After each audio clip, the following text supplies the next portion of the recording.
Жоқ, сіз камераға тиіспеңіз. Жоқ, сіз камераға тиіспеңіз. Мақұлдық берген жоқ. Урматтуу прокурор мырза. Тоқтатыңыз. Провокация калтырбаңыз. Уже чыккыла үйдү бошотуп коет атат да.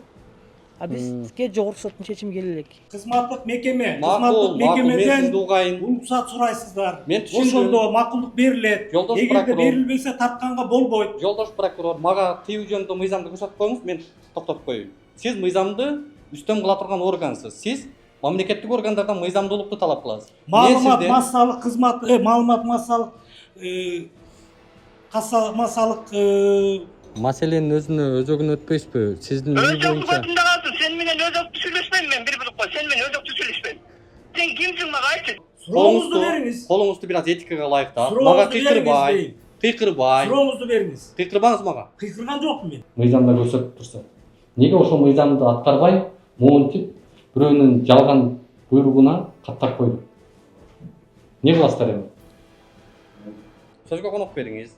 Биз сизге адекваттуу, мындай конструктивдүү сүйлөшөлү деп сизден суранып атабыз. Сиз маселени бурбай, провокация кылбай, сиздин Ким провокация кылып сиз атат? кылып атасыз. Азыркы кыймыл аракети бул мен ойлойм түздөн-түз прокуратуранын беделине шек келип турган көрүнүш. Мен дайым айтам, иштеп аткан прокурорлорду мен дайым айтып келатам. Мына ошол эле Өзгөндөгү, ошол эле Оштогу, ошол эле кайсы жерге барбайлык прокуратуранын кызматкерлери мыкты иштеп аткан кызматкерлерди биз ачык айтып атабыз. Мына Азамат экен маселе жөнүндө мыйзамдуу аракеттерди көрүп атат, мыйзам чегинде иш жүргүзүп атат деп биз айтып атабыз.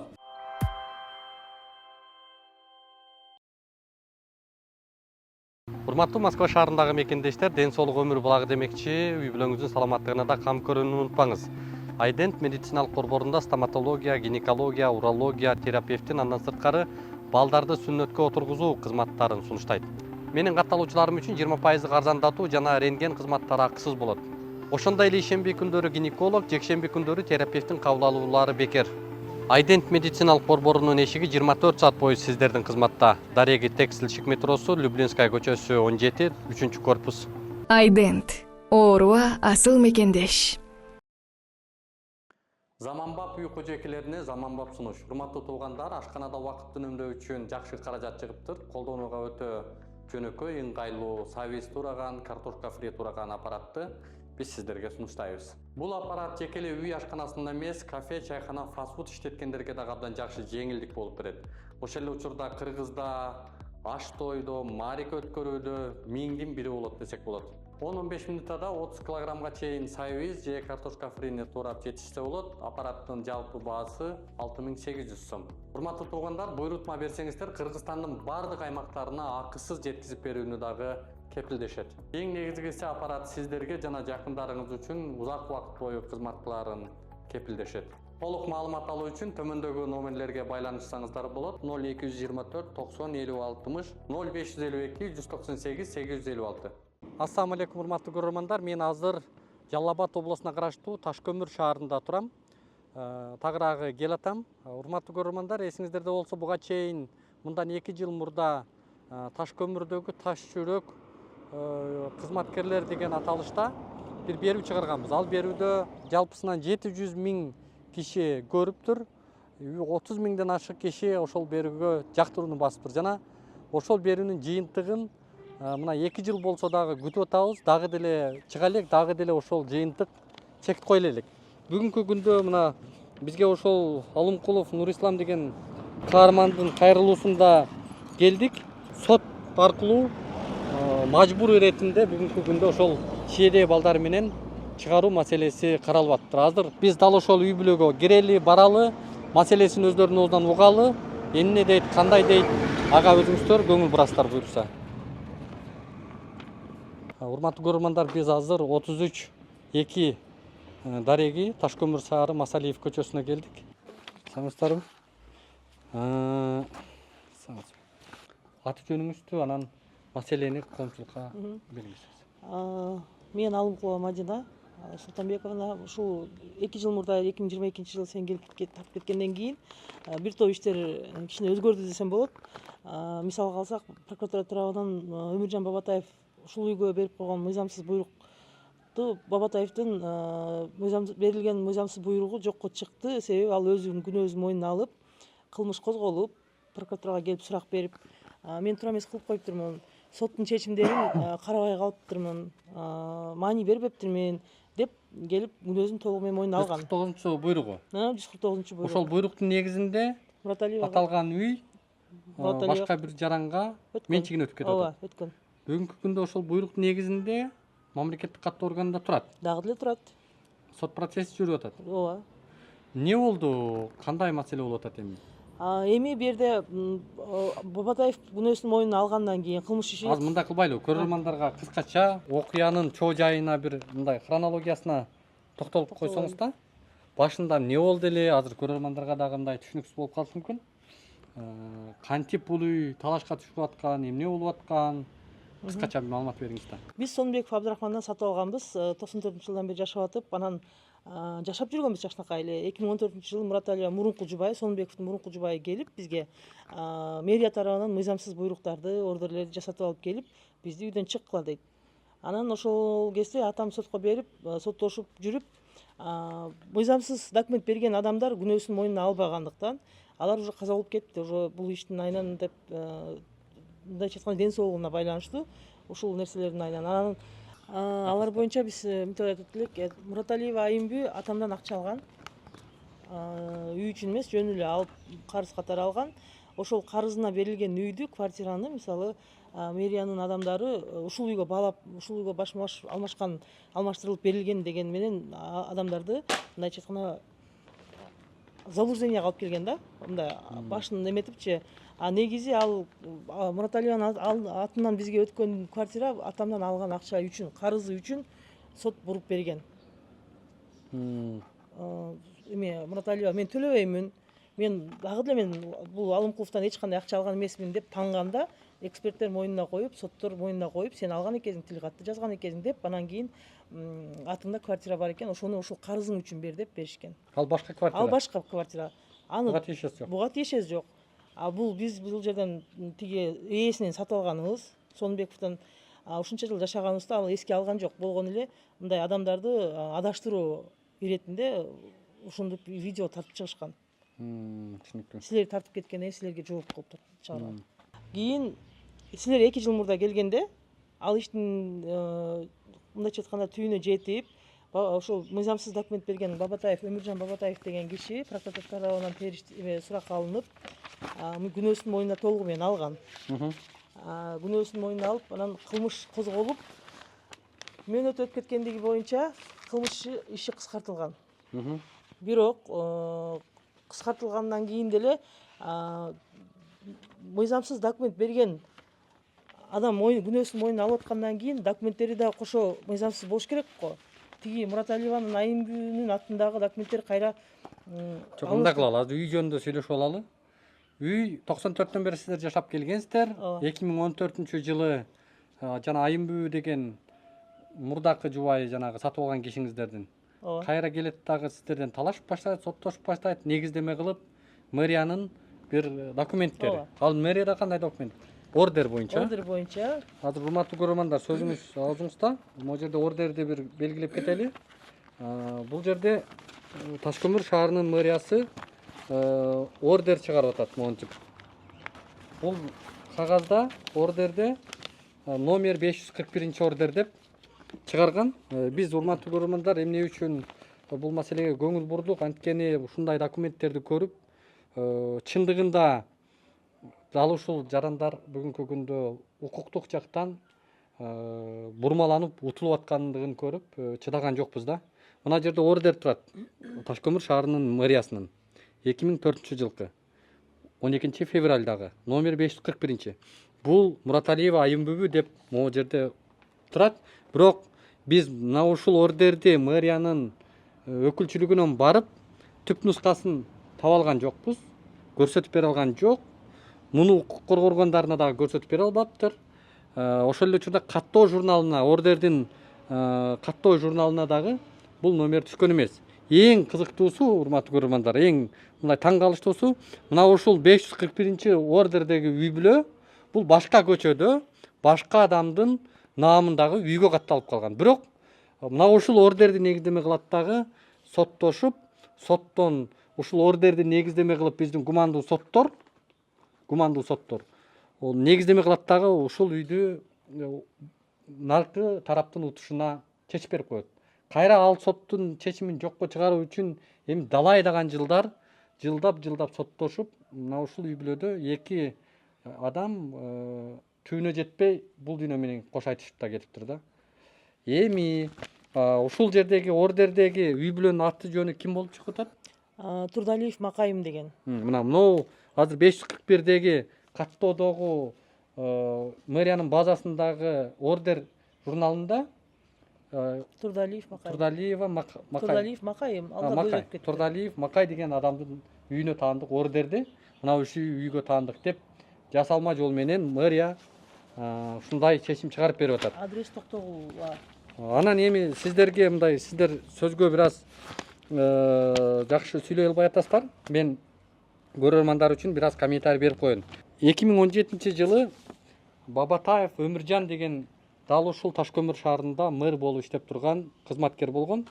Ошол мэр Өмүржан бир топ мына 3-4 соттун чечимин да баса белгилеп айтабыз. Мына соттун чечимдери такыр бул үйгө, бул ишке тиешеси жок болсо дагы, ошол тиешеси жок соттун чечимдерин, соттун кароосуз калтырган жагдайларын маалыматты мындай манипуляция кылып, бурмалап, буйрук чыгарып, буйрукта бир канча кызматкерлери кол коюп, анан ошол буйруктун негизинде Мураталиева Айымбүбү деп дал ушул үй бүлөнүн үйдү талашып аткан айымга тарапка чечим чыгартып, ошол буйруктун негизинде анан мамлекеттик каттоо органына берип, мамлекеттик каттоо органы анан дал ошол үй бүлөгө каттоого коюп коет ошол азыр мына ушул талашып болуп аткан үйдү. Андан кийин биз келип кетебиз 2022-жылы Ташкөмүр шаарынын прокуратурасы ошол келгенден кийин териштирүү жүргүзүп, аныктама чыгарып атат. Мына аныктамасында так даана жазылып турат. Ташкөмүр шаарынын ошол мезгилдеги мэр Өмүржан Бабатаев деген кызматкер өз кылмышын мойнуна алгандыгын, кылмыш кылгандыгын далилдеп, прокуратура териштирип, мындайча айтканда мойнуна коет.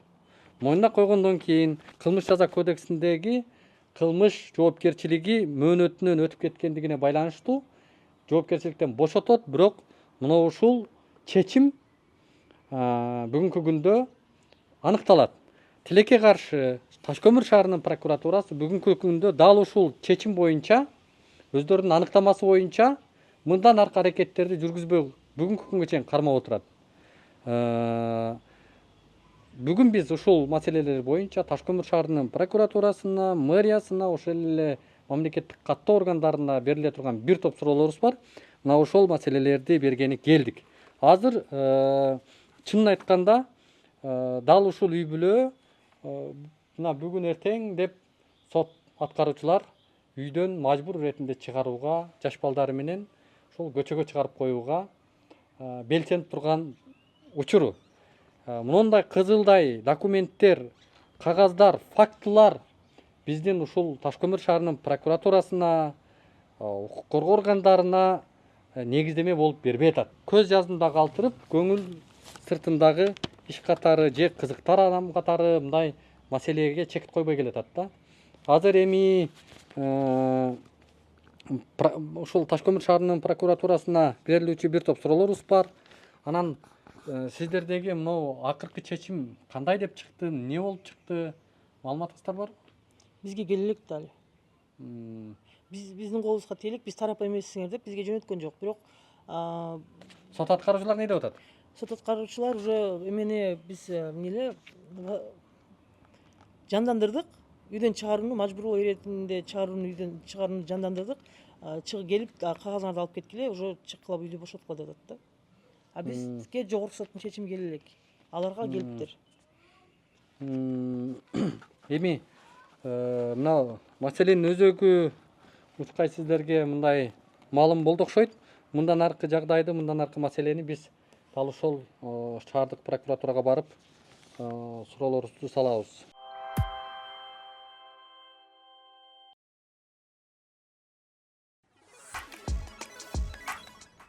Урматтуу Москва шаарындагы мекендештер, эгерде каттооңузду жаңылоо маселеси жаралып жаткан болсо, бул багытта 10 жылдык тажрыйбасы бар Ахмат аттуу ишкерди сунуштайбыз. Ар күнү Москва шаарынан Казакстан чегелеп өтмөгүнө кирди чыкты кызматтарын көрсөтүп турган дал ушундай ыңгайлуу автоунаалар каттап турат.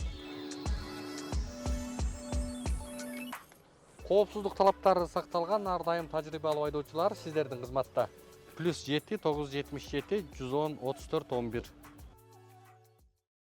Урматтуу Москвадагы мекендештер, Кыргызстанга жүк салууну каалап, бирок кимден жиберүүнү ойлонуп жаткан болсоңуз, биз сиздерге ишенимдүү ишкерди сунуштайбыз. Бул ишкердин аты жөнү Зайырбек Маматкаримов. 12 жылдан бери иш алып барган командасы сиздин аманатка кыянаттык кылышпайт. Кыргызстанга салган жүгүңүздү күндүн аптабына же кыштын ызгаарына калтырбастан атайын жүк сактоочу кампасы Бишкек шаары Профсоюз көчөсү 38/1 дарегинде жайгашкан. Жүктү Москванын бардык жеринен өздөрү алып кетет. Алган жүктү Кыргызстандын 7 дубанына жеткирүүнү да кепилдешет. Кыргызстанга жумасына 2 машина жиберилет. Жүк баасы көлөмүнө жараша 500 рубльдан өйдө баланат. Дареги Нижегородское метросу, Перовское шоссе 9, строение 7. Байланыш номерлери +7 926 788 70 70. +7 929 624 63 64. Алло, саламатсыздарбы? Саламатчылык. Мураталиева Айымбү эжеби бул? Ооба. Менин атым Улукбек эже, журналистмин. Сени жактаймын да мен. Жакшы экен да. Эже, сиз мынау талаш болуп аткан үй боюнча сизден комментарий алайын дедим эле да. Комментарий ала албайт экенсиң да, алдың десе өлгөн ошол дей бер. Анысы мага сени сотко бере албай жүрөм мен дагы. Жок, биз ал өзүңүздүн ишиңиз сотко берген. Бирок мынау жер боюнча, үй боюнча сиздин кошумчаңыз, сиздин пикириңиз, сиздин чындыкты билейин деп аттым эле. Сен биле албайсың балам. Сен бир жакшы жерим, мен ала үйдө жашаганда сен бул дүйнөдө болгон эмеспин. Биринчиден, чынбы? Экинчиден, мен сага отчет бергиле сен мага эч ким эмеспин. Мен сотторго отчетту берип, сотторго сүйлөй турганды сүйлөп койгонмун. Мен сага эч нерсе отчет бербеймин дагы, сен астыңда эч нерсени актанбаймын дагы. Билип кой. Тиги ордер боюнча жолуңа түшпесең чатак болот биягы эми. Сен айыңа мен сенин үйүмө келгениң үчүн мен сени сотко бере элекмин азыр. Эми берем келсең. Коркутуп аткандыгыңызбы бул мени? Коркутпайлы, акыйкат эле бул. Эмнеси коркутат экен, чындыкта бул. Жалганбы? Маселенин өзөгүнө өтпөйсүзбү? Сиздин үй боюнча. Сен менен өзөктү сүйлөшпөйм мен, бир билип кой. Сен менен өзөктү сүйлөшпөйм. Сен кимсиң мага айтчы? Сен кимсиң? Сотсуңбу, прокурорсуңбу, кимсиң сен? Же тергөөчүсүңбү? Сен нечасын бир блогерсиң, чынбы? Дагы эмне деп айттың эле атат мага? Биз сиздин Алло. Алло. Алло. Да. Кимсиң сен өзү? Мен Мураталиева Айымбү эжеге чалып аттым эле. Эмне чаласың бияка сен? Талаш болуп аткан үй жөнүндө сиздердин маалымат укканды чалдым эле. Эмне маалымат аласың? Бүткөн иш бүт барды өзүм бертин карап бүткөн барды. Чоргусоса сен барып кет. Прокуратура жокко чыгарган жанагы ордер боюнча анан мэриянын буйругу мыйзамсыз экендиги тууралуу сиздердин кандай жообуңуздар бар? Сиздердеги пикирди угалы деп атканбыз. Барды эмеде карап бүткөн, сен буга киришпең, болду бүттү да сен. Прокуратура жазды, прокуратуранын бардыгы эмеси балансаны өз калтырып уже. Прокуратура ишти сиздердин ишти мыйзамсыз экендигин аныктап укуктук баа бербедиби? Ошол боюнча. Башка эмне чалбай болду да.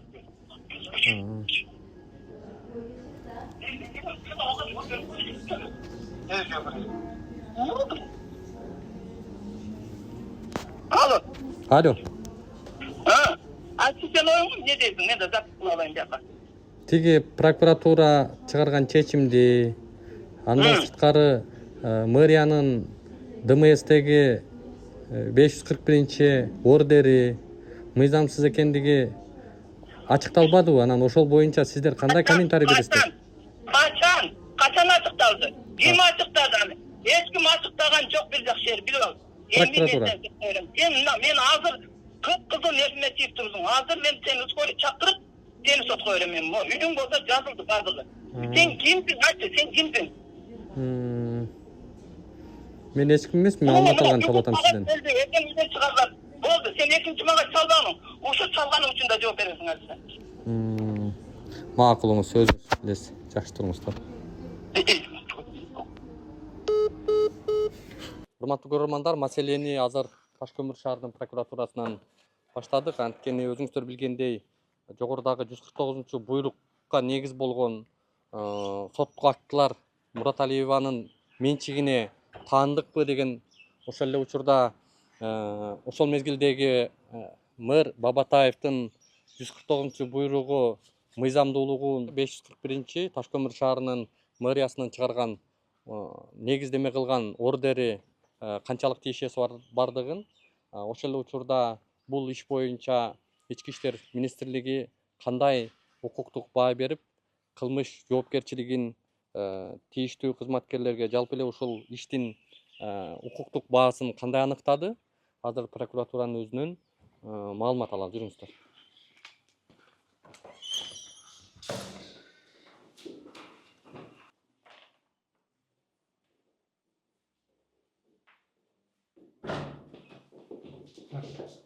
Вот он. Бөлмөңүзгө саттым. Айта бериңиздер. Бөлмөңүзгө киресиз? Сиздерге тиги убара болбосун. Жок, сиз камерага түшпөңүз. Жок, сиз камерага түшпөңүз. Макулдук берген жокмун. Урматтуу прокурор мырза. Токтотуңуз. Сиз- Тартипти сактайлы, мыйзамдарды сактайлы. Давайте токтоткула.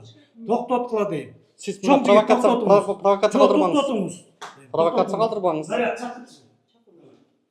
Ташкөмүр шаарынын прокуратурасы. Айтчу Сиз- сөзүңөрдү айткыла, мына кабыл алынып атасыңар. Бул жерде кылмышка, бул жердеги жолдош прокурор мырза. тартканга болбойт. Кайсы мыйзамда көрсөтүлгөн? Кызматтык мекеме, Макул, мен мекемеден сизди угайын. уруксат сурайсыздар. Мен түшүндүм. Ошондо макулдук берилет. Жолдош Эгерде прокурор. берилбесе тартканга болбойт. Жолдош прокурор, мага тыюу жөнүндө мыйзамды көрсөтүп коюңуз, мен токтотуп коеюн. Сиз мыйзамды үстөм кыла турган органсыз. Сиз мамлекеттик органдардан мыйзамдуулукту талап кыласыз. Маалымат массалык кызмат, маалымат массалык массалык маалымат каражаттары жөнүндө мыйзамы боюнча 22-статьяда респонденттин макулугу керек. Макул. Туура түшүнүңүздөр. Келиңиз, окуп Туура бериңиз. түшүнүңүздөр.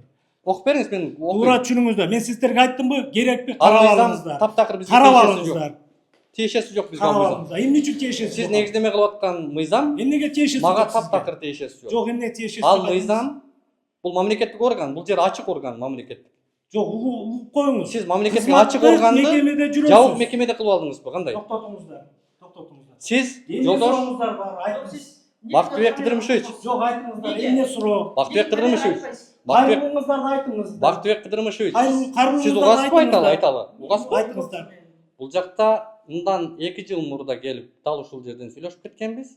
Сиз ошол мезгилде прокурор элеңиз, азыр да прокурор экенсиз. Өзүңүз билгендей, билесиз да эмне үчүн келгендигибизди буга чейин. Бул иш боюнча кылмыш иштер берилген, козголгон, кылмыш иштер милицияда тергелип атат. Азыркы убакта чечим кабыл алынып атат ал иштер боюнча. Эгерде кандайдыр бир суроолоруңуздар болсо, кылмыш иштер менен таанышып, жыйынтыгы менен макул же наразы болсоңуздар, макул эмес болуп наразы болсоңуздар, кагаз түрүндө кайрылыңыздар.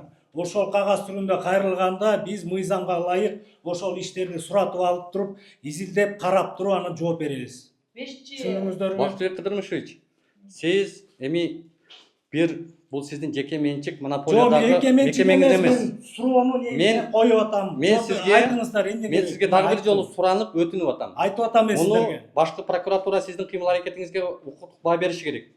Сиз азыр Сиз бизди токтотуңуз, провокацияга тартканга алдыңыз. болбойт. Мен сизге респондент катары мен айтып атам, кол макулдук берген тийгизбеңиз. жок. Бул жеке менин буюмум, кол тийгизбеңиз. Сиз прокурорсуз. Чакырдыңбы? Чакырыңыз. Мына урматтуу көрөрмандар. Давай. Прокурор наряд чакырып атат. Бизди азыр Силер эми берген кызматтык жумушка жолтоо болуп атасыздар. Бул Мен сиздерге кызматтык айттым, кагазыңарды өткөргүлө. Не кылып Мен жолтоо кабыл кылып алам атасыз? Не дедим. кылып жолтоо кылып Жок, атасыз? жолтоо кылып атасыздар. Иштетпей атасыңар. Мыйзамды бузуп атасыңар.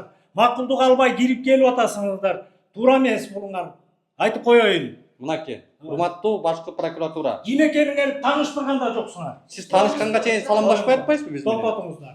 Биз сизге Давай, давай, чакыр, давай. Эме, азыр чүрүп эмне коеюн. кымат бересизби? Кара. Кандай? Маселеңиздер барбы? Мына Кагаз шаардын прокурору Карап ушундай беребиз. действия кылып атат да, анан бечара бул жактагы шаардыктарга кандай мамиле кылат? Урматтуу башкы прокуратура.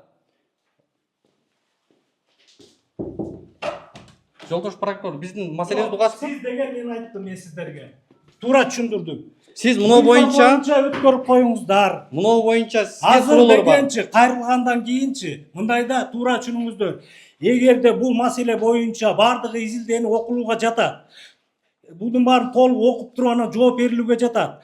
Кыска жооп, негизсиз жооп берилип калышы мүмкүн. Ошон үчүн мен сиздерге түшүндүрүп атам. Кагаз түрүндө өткөрүңүздөр. Тергөө комитетинде жабылып турат иш. Бизге жооп Алып келип бериңиздер. Кантип сүрөсүз? Бизге ким берет? Бербесе токтом менен таанышыңыздар. Бизге бербейсиң, токтом таанышат, токтом бербейсиң. Жок, мен тергөөчү эмесмин.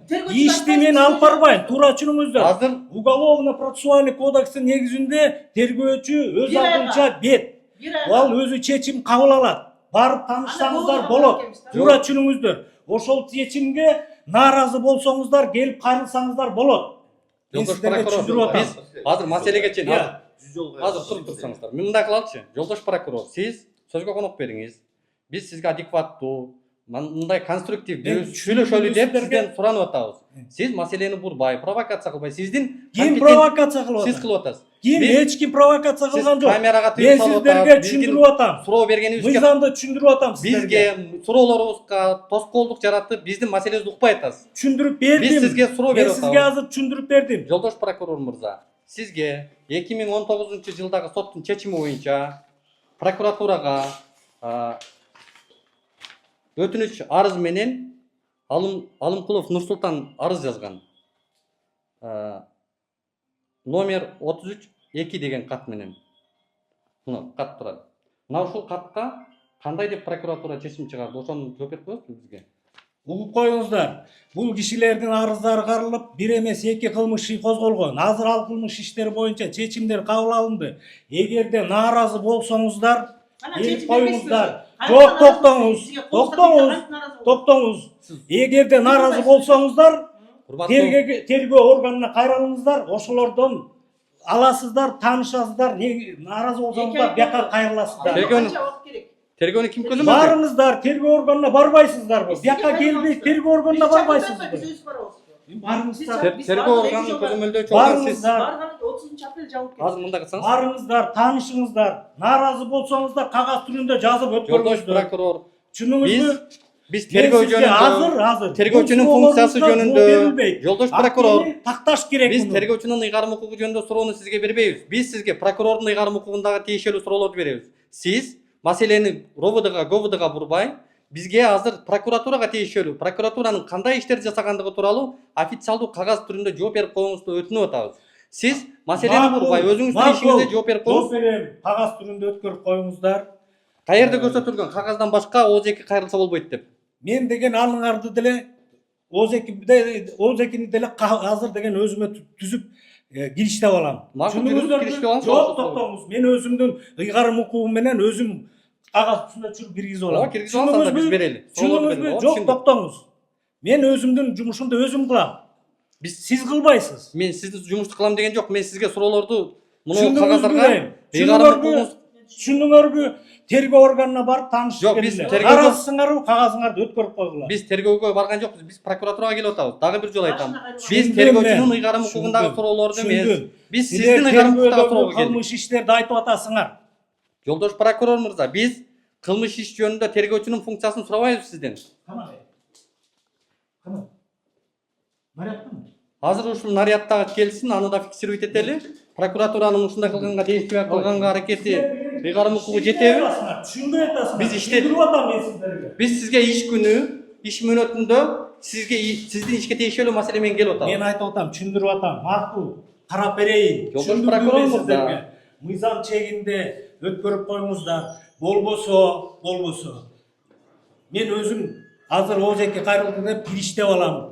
Анан мен карап чыгам дедим. биздин суроолорубузду угуп туруп анан кириштейсизби сиз? Мен түшүндүм. Бул Биз кишинин түшүнөрексиз. суроолорун 5 колдой билем. Жок, биз суроо бере элекпиз сизге.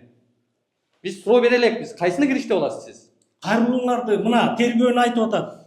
Эмне сиз уккан жоксуз бул кишини? Сиз тергөөнү өзүңүз айтып бердиңиз. Жок, сиз айтып атпайсызбы? Биз 30-апрелде жаап коюптур деп. Нааразыбыз деп. Биз андан башка суроолорубуз бар. Андан да башка. Болобу? Калган суроолоруңардычы Угасызбы? кагаз түрүндө өткөрүңүздөрчү. Өтүнүч. Жок, ооз-2 түрүндө кайрылганга болобу негизи? Келиңиз. жарандарды кабыл алуу жөнүндө атайын мыйзам бар го.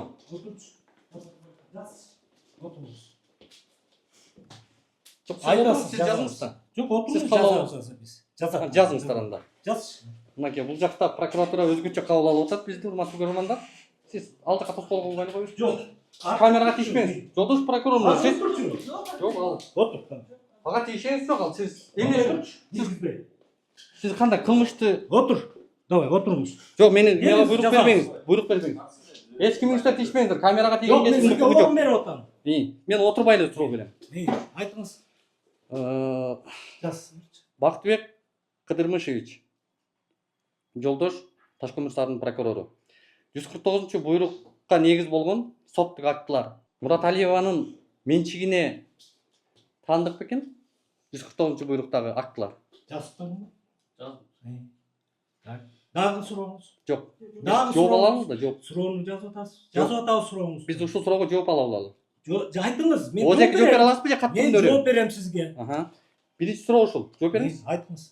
Экинчи сурооңуз. Жок, биринчи суроого жооп бересизби? Жок, мен айтып атам, мыйзам чегинде бул суроого жооп берем. Мыйзамда көрсөтүлгөн мөөнөттө жооп берем сизге. Мыйзамда- Озекинин жөрүндө айтып атасыз, мен кабыл алып атам. Макул. Айтыңыз. Демек азыр Озеки жооп бере албайсыз. Айтыңыз, суроо. жооп бергенде мен айтып атам, мыйзам чегинде кагаз түрүндө жооп берем мен. Ал мен мыйзам Мөөнөт бар. азыр мыйзамсызбы мен? Жок, мөөнөт бар менде. Жолдош прокурор мырза, азыр суроо берсем, сиз жооп бергениңиз бул мыйзамсызбы? Жок.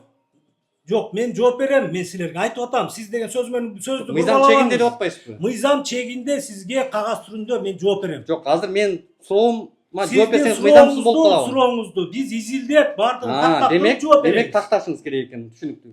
Экинчи, ошол мезгилдеги мэр Бабатаевдин 149 буйругу мыйзамсыз чыгарылганын мойнуна алганбы? Жаз чыгарылган мойнуна алганбы? Буга качан жооп Бул бересиз? Жооп экинчи берасызбы? суроо. Мен айтып атпаймынбы? Түшүндүм, Кылмыш иштердин макул. баары окулат, анан жооп берилет деп Макул, атам мен макул. сизге. Мен анда сизди кыйнабайлы жооп берип коеюн.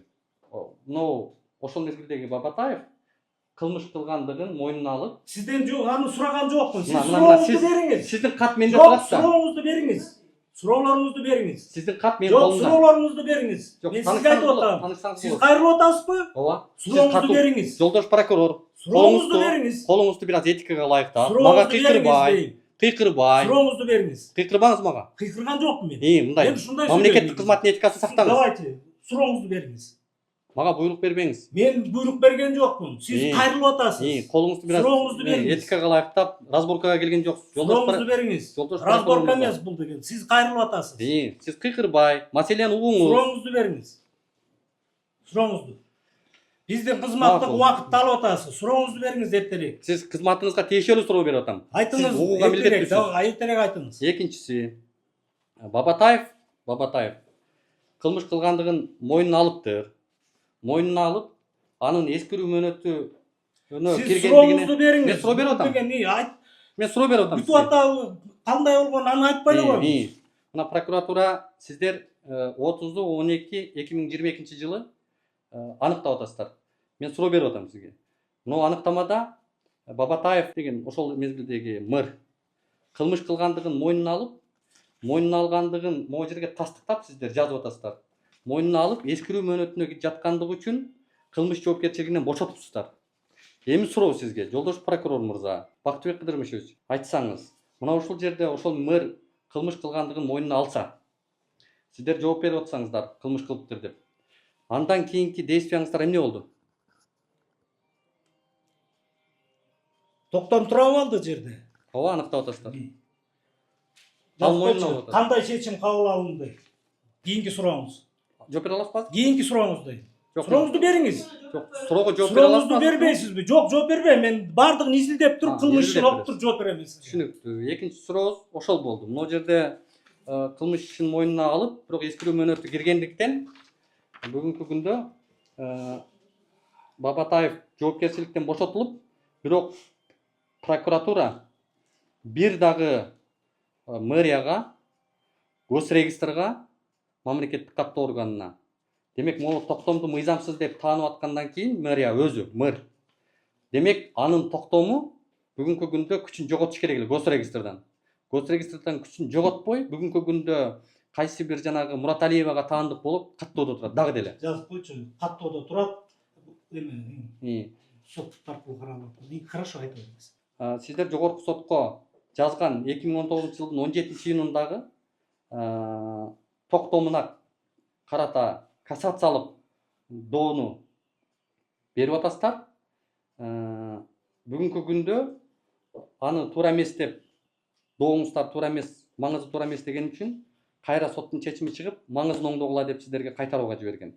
Кайтарууда сиздер жаңы жагдай эмес, кайтадан кароо жөнүндө беришиңиздер керек экен эле. Жогорку сот муну жаңы жагдай эмес, кайтадан кароо жөнүндө жиберишиңер керек эле деген өтүнүчтү бериптир. Сиздер ошо кайтадан кароо жөнүндө өтүнүчтү бердиңиздерби? Жазып койдумбу? Кийинки сурооңуз. Макул. Буга да жооп жок болсо анда Жооп жок эмес. Жооп берилет. жок, азыр туура сүйлөңүз. азыр жооп бергениңизди айтып. Жооп берилет. Жок, азыр берилбейт го. Жооп берилет. Азыр деп каякта жазылып турат. Жооп берилет. Жок, Кичине туура сүйлөңүз. адам озеки кайрылып атат. Камерага бура сүйлөп атасыз. Камерага бурбай кандай болсо ошондой эле чыгасыздар. Андан ГОВД боюнча. ГОВДдун токтомуна эмне үчүн тааныштырылган жок бүгүнкү жабырлануучу тарап? ГОВДдун токтому эмне деп чыкты? Бизге көрсөтүп коесузбу ошону? Жазып койчу. Ал боюнча жанагыдагы түшүндүрдүм, жанатан бери түшүндүрүп атам. Барып таанышасыздар, нааразы болсоңуздар бизге кагаз түрүндө кайрылсаңыздар болот. Жолдош прокурор мырза, Бактыбек Кыдырмышевич, маселе тергөө органынын өзүнчө ыйгарым укугу бар. Биз тергөөчүнүн ишине кийлигише албайбыз. Биз тергөөчүнү көзөмөлдөгөн, тергөөчүнүн чечимине баа берип турган орган бул прокуратура органы. Мына ошол прокуратура органы ошонун мыйзамдуулугун аныктап, чын эле мыйзамдуу токтом чыгардыбы? Токтому мыйзамдуу экен? Токтомдогу мыйзам чечими ал соттун чечимин көрсөтүп атат. Бир соттун чечимине негиздеме кылып, ишти кыскартып коюптур. Бул жерде килтейген кылмыш иши турса, ички иштер органы ГОВД, могу Ташкөмүр шаары маселени кыскартып коюп атат. Маселени кыскарткандыгынын бир өзөгү ал жактагы соттун чечимине негиздеме кылыптыр. Бизге азыр ошол негиздемесин көрсөтүп берсеңиздер, ошол жерден көрүп туруп сизге ушул жерден арыз жазалы. Ошол тергөөчүнүн үстүнөн, тергөөчүнүн токтомунун үстүнөн. Жазып койчу. Бизге азыр тааныштыра аласызбы? Тергөөнү айтып атам мен сиздерге. Нааразы болсоңуздар, Жок, биз көзөмөл ретинде окуйбуз аны. Нааразы болуш Эгерде болбошту. нааразы болсоңуздар, укугуңуздар түшүндүрүп атам. Нааразы болсоңуздар, Аны билебиз. кайрылсаңыздар. Кайрылалы деп атам. Ошону нааразыга чейин бизге кайрылгандан кийин, тергөөчүнүн токтому менен тааныштырып бере аласызбы бизди? кайрылгандан кийин сиздерге биз официально, расмий түрдө жооп беребиз. Бактыбек Кыдырмышевич, Мыйзам түрүндө жооп беребиз. түшүндүм. Бактыбек Кыдырмышевич, мындай келиңиз, конструктивдүү, бираз этиканы Мен жооп берип атам. кыйкырышпайлы. Кыйкырышылган жок бул жерде. Бири-бирибизди жаман көрө турган маселе жок. Маселе бул жерде Кыйкырышылган жок. көйгөй болуп атат. Кыйкырышылган Сиз жок. Айта кыйкырып аткандай Кийинки сезип атам. сурооңуз. Мен сизге дагы бир жолу өтүнүп атам. Бактыбек Кыдырмышевич, азыр бизге ошол тергөөчүнүн токтому менен тааныштырганга сиздин ыйгарым укук жетеби? Мен азыр деген ал кылмыш иш менде эмес, кылмыш иш тергөөчүдө барып таанышып алсаңыздар болот деп мен сиздерге түшүндүрүп атам. Түшүнүп туруңуз, угуп туруңуз. Сөз сизге берсе сиз сүйлөңүз. Анда суроо албайсыңыз. Жок, маселе Мен жооп жөнүндө берейинби? нааразы болуп атат. Мен жооп берем. Таанышып Биз аласыздар, эми таанышууну айтып атам. Биз карап чыгабыз. Мыйзамсуу, негиздүү же негизсиз деп жооп беребиз. Карайбыз, чечим кабыл алабыз. Эгерде ошого нааразы болсоңуздар, жогору турган инстанцияга кайрылганга укуктуусуздар. Кийинки сурооңуздар.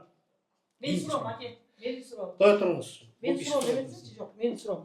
Силердин жөнөткөнүңөргө 5-апрелде жөнөткөнсүңөр тергөөгө. Бүгүн 23 май. 1,5 ай, 2 айга жакын уже тергөөдө экен. Канча убакыт болуш керек тергөөдө? Мыйзам чегинде 1 ай. Тергөөгө 1 ай коюлуп берет. Азыр бүгүн канча? 5 майда келиш керек болчу жок. Бүгүн 23 май. 18 күндөн бери жок. Бизди даже кабар кылган жок. Тергөөчүгө барсаңыз, уведомление жибериптирби сизге, билдирүү жибербепти. Мен 16 майда барып келдим алдына. Барсаңыз 14 майда бардым. болду. Жок, 30 апрелде жабылып калган. Мындайда Бактыбек Кыдырмышевич, эми тергөөчү ошентип атыптыр. Жооп Эми бербесе, тергөөчү менен биз мындай түшүндүрүп коеюн сиздин окууңузду. Жооп бербесе, тергөөчүнүн үстүнөн дагы кайрылсаңыз болот. Бактыбек Кыдырмышевич, эми мамлекетте бюрократияны токтотула деп президентибиз баш болуп, башкы прокурор баш болуп, абдан дыкат көңүл буруп кызматкерлерге катуу талаптарды коюп атат да. Эми азыр сиз тергөөчүгө бар, ага бар, буга бар, анан тергөөчүнүн чоңуна бар дебей, сиз эми тергөөчүнүн чечимине баа бере турган орган катары, сиз мыйзамдуулукту үстөн кыла турган орган катары бул кишилерди ора кылбайлы, бизди ора кылбайлы.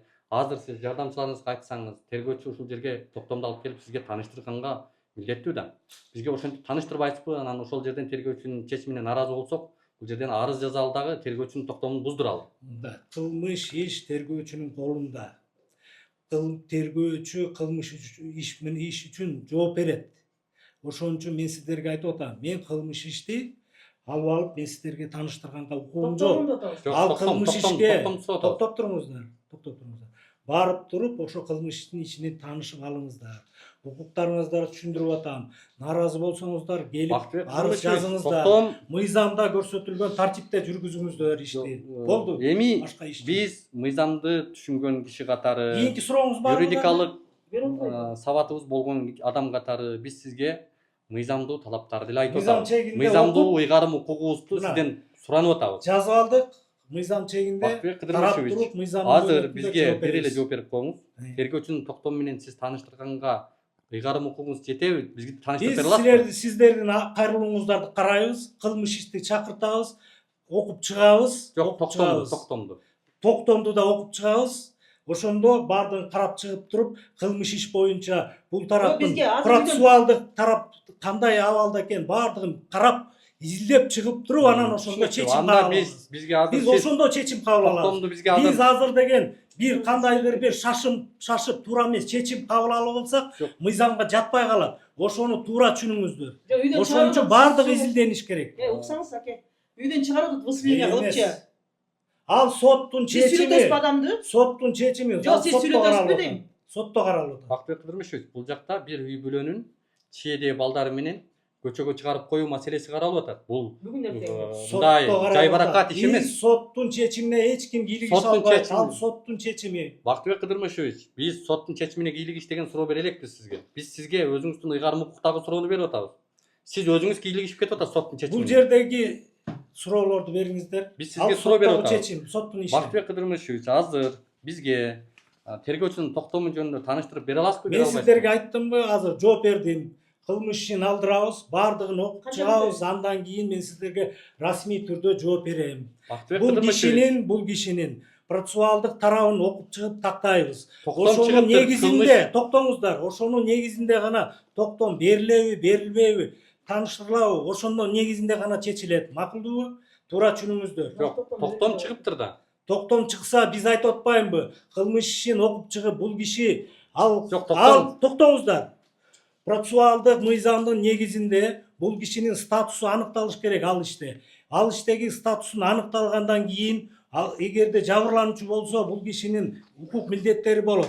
Ошонун негизинде кылмыш ишин окуп чыгып туруп тааныштыруу жана материалдарды берүү мыйзам чегинде гана чечилет. Мен айтайын. Туура түшүнүңүздөр. Азыр эми мындай кылабыз. Азыр биз сиздерге Жолдош, мыйзам карабай туруп, мыйзамды бузуп туруп сиздерге Бакытбек тааныштыра албайбыз. Туура түшүнүңүздөр. Азыр мындай кылалычы. Бакытбек Кыдырмышевич, биз эми ойлодук эле мындай конструктивдүү, эми иш болгон жерде кемчилик болот.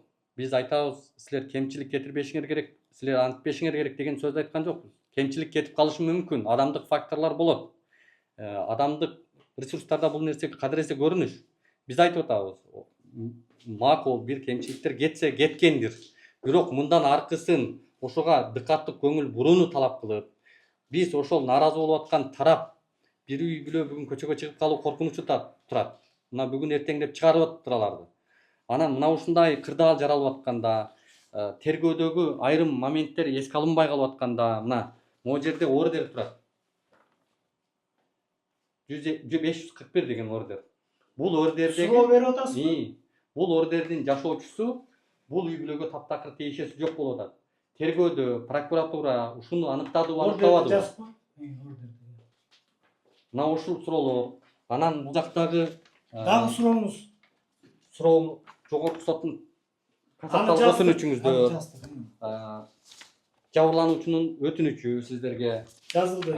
ошол эле учурда сиздер моунда Сурооңузду айтыңыз. Шаштырбаңыз да. мен суроо берип атам сизге. Кызматтык Жок, бул биз сыяктуу бизге айтыңыздар, биз тез эметер, башка иштер да бар. Туура түшүнүңүздөр. Айтыңыз. Сиз мындай билбейм мен. Сурооңузду айтыңыз. Жетекчи болгондон кийин бир аз эл менен иштешкенди эске алышыңыз керек го дейм. Сурооңузду айтыңыз. Суроону айтып атпайм, сиз кунап бериңиз да. Могу мэриянын буйругу 2017-жылы чыккан. Могу жерде тиркеме кылып туруп, Бабатаевдин тиркеме кылган соттун чечимдери мыйзамсыз экендигин аныктапсыздар могу жерде. Аныктап, мыйзамсыз экендигине баа берип, анан ошол бойдон калып кетиптир байкуш бул кагаз. Биз сиздерден өтүнүп атабыз. Ушуну калтырбай, ушу чечимди, кошумча мына ордерди. Чечим ордер боюнча жазылды бул, жазылды. Чечим ордер боюнча Суроо жазылды бул. жок, азыр Жазылды. эске ала турган моменттер дагы эртең түшүнбөй калдырбаңыздар деп Бар атам. изилденген булар. Жазылды. Мунун да Сиз бир изилденбей суроону атты. кайра коюп, коюп, артынан коюп эметпеңиз. Бакытбек Айтыңыз Нурмишев. эртерээк сурооңузду. Бакытбек Нурмишев, могу жерде эске алынбай калыптыр, ошону айтып атам. Мына сиздердин аныктамаңыздарда ордер эске алынбай калыптыр.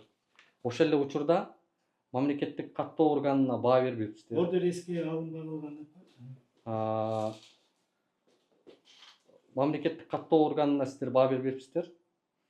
Мэриянын кызматкерлерине баа бербейсиздер. Кылмыш ошол бойдон жабылып кетиптир. Макул, мына жерде өзү жазып атат. Ошол мезгилдеги мэр Бабатаев. Мен кылмыш кылгандыгымды, мыйзамсыз кылгандыгымды мойнуна алам. Туура эмес кылгандыгымды мен өзүм Сурооңуздун аягына чыкпайсызбы? берип атпайм. Бул жөнүндө Бабатаев жөнүндө жазбадык. Бабатаев өзү мойнуна алыптыр кылмыш кылгандыгын, мыйзамсыз буйрук чыгаргандыгын.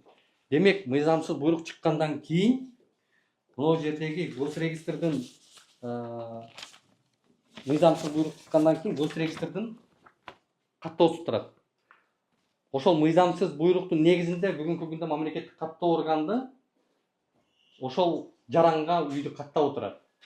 Ошол каттап отургандыгы мыйзамсыз экендигин госрегистрга сиздер тапшырма коюшуңуздар керек эле, өтүнүч мына. Могу жерде госрегистрдин каттоосу турат. Бүгүнкү күндө могу жердеги жаран Кагаздардын көчүрмөсүн өткөрүп Мураталиева айымбүүгө мына. Жок, көрдүк, Улукбек, көрдүк. Кагаздын көчүрмөсүн өткөрүп коюңуз. Сурооңузду жаздыңбы? Бул делада бар. Кийинки сурооңуз. Жок, бул делада бар. Кийинки сурооңуз. Мына ушуну Жок, азыр өткөрсөңүз деле Жолдош мыйзам прокурор каршы мырза. кылбайт ага. Жолдош прокурорумуздан бул жерде сиздерге өтө мындай дыкаттык менен көңүл бурууну өтүнөбүз. Могу жерде Ооба, биз көрөбүз. мамлекеттик каттоо органына сиздер мыйзамсыз буйруктун негизинде каттап койгондугу үчүн кылмыш ишин ачышыңыздар керек. Эмне үчүн ачышыңыздар керек? Анткени мамлекеттик каттоо жөнүндө мыйзамда азыр кылмыш ачылуу боюнча. Болду, кийинки сурооңузду айтыңыз. жок, сиз укпайсызбы аягына? Кийинки сурооңузду айтыңыз, мен түшүндүм. Мамлекеттик каттоо жөнүндө мыйзамда 22 беренесинде ал деген өзүңүздөр айткандай жанакы жогорку сотто териштирүү жүрүп атат. Сиз беш колдой билесиз аны. Сурооңузду, кийинки сурооңузду айтыңыз. мен сизден өтүнөм мындай бираз. Жок, убакытты алып атасыз. Жок, убакыт бул сиздердин ишке тиешелүү мына. Ооба, сиз деген Кыргыз убакытты алып атасыз. Республикасынын мыйзамы 98-жылы чыккан 22 декабрда. Ошонун 22 беренесинде мамлекеттик каттоо органдары жөнүндө атайын беренелерде так жазып койгон. Мамлекеттик каттоо органы бүгүнкү күндө ошол токтомдор, буйруктар келген өтүнүчтөрдүн мыйзамдуулугун аныктап, анан катташ керек. Булар ошол мыйзамсыз экендигин билип туруп каттап койгондугу үчүн өзүнчө кылмыш жоопкерчилигин тартыш керек. Билесиң, бул жерде бир эмес эки соттун чечими бар. Булар боюнча териштирүү жүрүп атат соттордо. Териштирүү жүргөн. Мейли, биз карап беребиз аны. Мына жолдош прокурорумузда ошол соттун чечимдеринин негизинде айтып атам мен сизге. Ооба, кийинки сурооңуз. Ошол жерде Укуктук бааны берилет ал. сиз эми мамлекеттик айта бериңиз, кийинки суроо. бере элексиздер, бербей атасыздар ошону. Биз ошону бериңиздер деп келип атабыз. Кийинки суроо ошол мамлекеттик каттоо органына ошол жердеги бир кызматкер бар. Ким ал кызматкер? Азыр аты жөнүн айтам.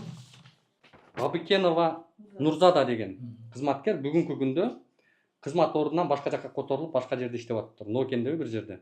Бирок ошол кызматкер мамлекеттик купуялуулук деген сырды, бул мамлекеттик каттоо органдыгына тийиштүү сырды ачыктан ачык түрдө коомчулукка алып чыгып, бирөөнүн жашыруун кагаздарын, жеке менчиктерин купуялуулукта ачыктап атат. Бул өзүнчө кылмыш жоопкерчилигине тартылыш керек эле. Ошол эле учурда алар мамлекеттик жоопкерчилик, кылмыш жоопкерчилиги боюнча андан сырткары эмгек кодексине ылайык жумуштан алыныш керек эле. Бүгүнкү күндө аны Биз аны карап беребиз. жумуштан албастан башка жака которуп коюп атат. Карап беребиз. Башка суроомуз. Эми кыскача ушундай. Бирок биз өтүнөбүз, сиз бизге азыр бул жерден так кесе жооп бербегендигиңизге байланыштуу башка Мен прокуратурага сизге түшүндүрүп бербедим. мен түшүндүм. Сөздү бурбай Сөз сүйлөдүм. бурган жок. Мен кандай болсом ошондой эле айтып атам. айттым. Толук изилдеп туруп, анан так жооп бергиле деп айттыңыз. Макул, аны турсак болобу? Силерден кишини билбеген кишини жаман тараптан көргөзүп атканга Жок. аракеттенип атасыздар. Мен андай эмесмин. Башкага мындай сын айтсаңыз да мага айтпай эле коюшуңуз керек. Биз объективдүү, Биз деген фактуу муну азыр айтабыз. муну кылмыш ишин чакыртабыз, жанагы тийиштүү кагаздын баарын алдырабыз. Ага убакыт керек. Бактыбек Ошон Кыдырмышевич, үчүн мындай кылалы. муну азыр каттайбыз.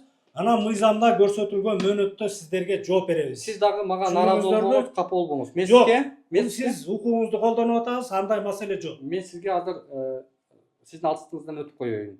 Бактыбек Кыдырмышевич, сиздин ушул маалыматтарды аныктап, анализдеп бизге жооп бериш үчүн сизге канча убакыт керек?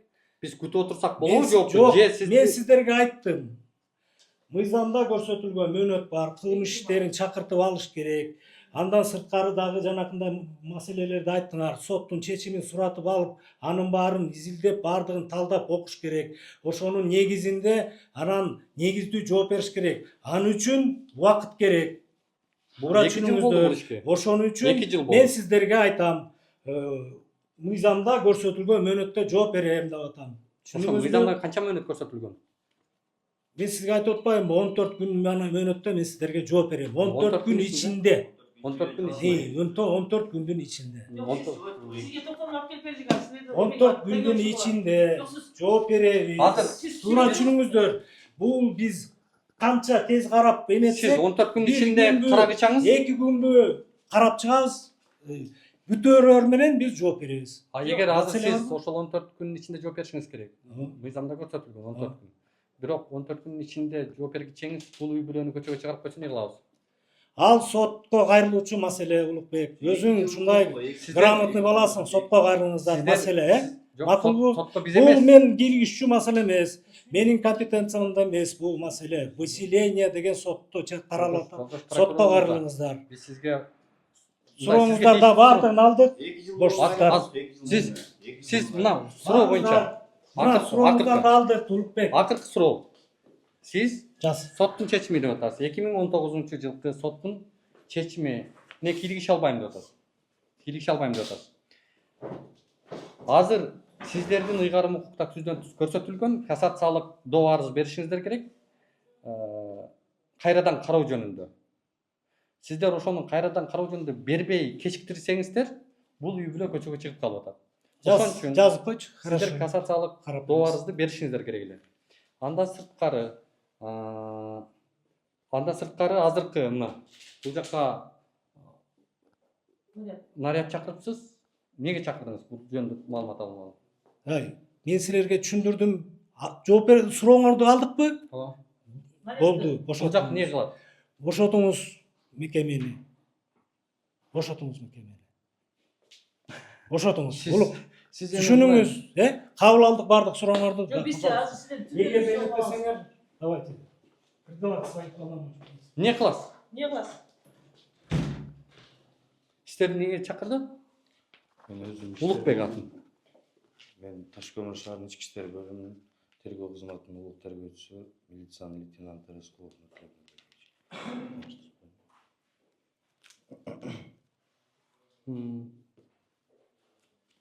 Биз эмне кылабыз? Кандайча эмне кылабыз? Бизге келдиңиздерби, кимге келдиңиздер? Өзүм иштерим менен келдим. Өзүнүн иштери менен келип тур. Анда айла жок, урматтуу көрөрмандар, биз жеттик. Эми мындай келген кишини анчалык эле кубалабаңыз, эми кетебиз, бул жака жакпалмак. Тергөөчү сизби? Начальник следствия. Биздин дело ушул акеде. Токтом эмне болду? Сиз жооп бергенсиз. Сиз суроо берип коюңуз, биз сизге карап жатабыз. Жок, тергөөчү келип калыптыр. Мага биздин тергөөчү караштарды алып келди да. башка кылмыш ишler менен келип атат. Сиздер жолдо болуп Жок, атасыздар. анда биз Туура суроо түшүнүңүздөр. Суроолоруңарды алдык. Мына бул кишиден биз деген расмий түрдө кагаз түрүндө суратып алабыз кылмыш Жок, иштерди. токтом. Туура түшүнүңүздөр. Токтомду Бул аламын. тергеген эмесмин Сиз деп азыр эле атат. ровдо кабар бериңиз. Жок, тергеген эмесмин деп атат. Туура түшүнүңүздөр. Тергөөнүн башчысы. Тергеген эмесмин деп атат. Жок, Тергеген тергеди болуш деген жок. керек. Тергөөчү токтомду сурасак болобу? Ооба, ушул акен колунда. Токтом чыктыбы? Тергөөчү айтпадымбы? Процессуалдык мыйзамга ылайык тергөөчү кылмыш үчүн иши үчүн өзү жооп берет. Алар береби токтомун, бербейби? Анан силер наразычылыгыңарды ошондо биргизесиңер. Ошо токтомду алсак болобу? Бере албайм. Мунун укугу жок. Мен да укугум жок, бере албайм. Неге бере албайсыз? Анткени ал алып келет, андан кийин карап туруп Арыз берет. ээси бул жок. Ким? Давай, кырба. Жок, сиз Давай, азыр Давай, кел, ач. Жок, мына биздикин алып келди азыр конкретно элечи, тааныштырган алып келди. Себеби биздин ишти тергеген киши башка жака которулуп кетти. Борбиев Элеман деген бала. Анын ордуна бул аке өзү менин өндүрүшүмдө деп өткөндө барганда Азиз аке экөөсү көргөзгөн. Бүт токтомдорду ачып көргөзгөн. 30-апрелде жабылып калган. таң калыштуусу урматтуу көрөрмандар, Таш көмүр шаарында мынчалык эле мындай кызалаңдап, мынчалык эле мындай бир маселеден качыштын кандай негизи бар да? Же балким тиешеси болуп атабы дал ушул жогорудагы жетекчилик. Эгер тиешеси жок болсо, маселеге мындай объективдүү мыйзам чегинде чара көрө турган болсо, эмне эле мынча качып, мынча мындай кубалап, суроолордон жалтанып, биздин келүүбүздү каалабай атат, таң калыштуу болуп атат. Тергөөчүнүн тергөөнүн Биз начальниги ушундан өтүнөбүз, урматтуу башкы прокуратура мекемеси, сиздер Таш көмүр шаарындагы прокуратура өкүлдөрүнө мындай дагы бир жолу текшерүү жүргүзүп, компетенттүүлүгүн, ушул иш боюнча кызыкчылыктары жок же бар экендигин аныктап, кызматтык териштирүү жүргүзүп, азыркы кыймыл аракети бул мен ойлойм түздөн түз прокуратуранын беделине шек келтирип турган көрүнүш. Мен дайым айтам, иштеп аткан прокурорлорду мен дайым айтып келатам. Мына ошол эле Өзгөндөгү, ошол эле Оштогу, ошол эле кайсы жерге барбайлык прокуратуранын кызматкерлери мыкты иштеп аткан кызматкерлерди биз ачык айтып атабыз. Мына Азамат экен маселе жөнүндө мыйзамдуу аракеттерди көрүп атат, мыйзам чегинде иш жүргүзүп атат деп биз айтып атабыз. Ал эми иштебей аткан, тескерисинче ушундай бир башкача үмүттө биз менен кайра душман болуп, маселеге кызыкчылыктары байкалып аткан прокуратуранын кызматкерлерин аны да ачык айтып келатабыз. Эми бүгүнкү кыймыл аракетке мына өзүңүздөр көрүп баалап аласыздар деген ойдобуз. Айла жок, анда азыр биз күтүп турабызбы прокурор? Мустафа акени күтүп чыгам деди го. Бүгүнкү күндө тергөөчү ушул киши. Ушул киши, ушул менин өндүрүшүмдө деп айткан. Анда күтүп туралы, жүрүңүздөр.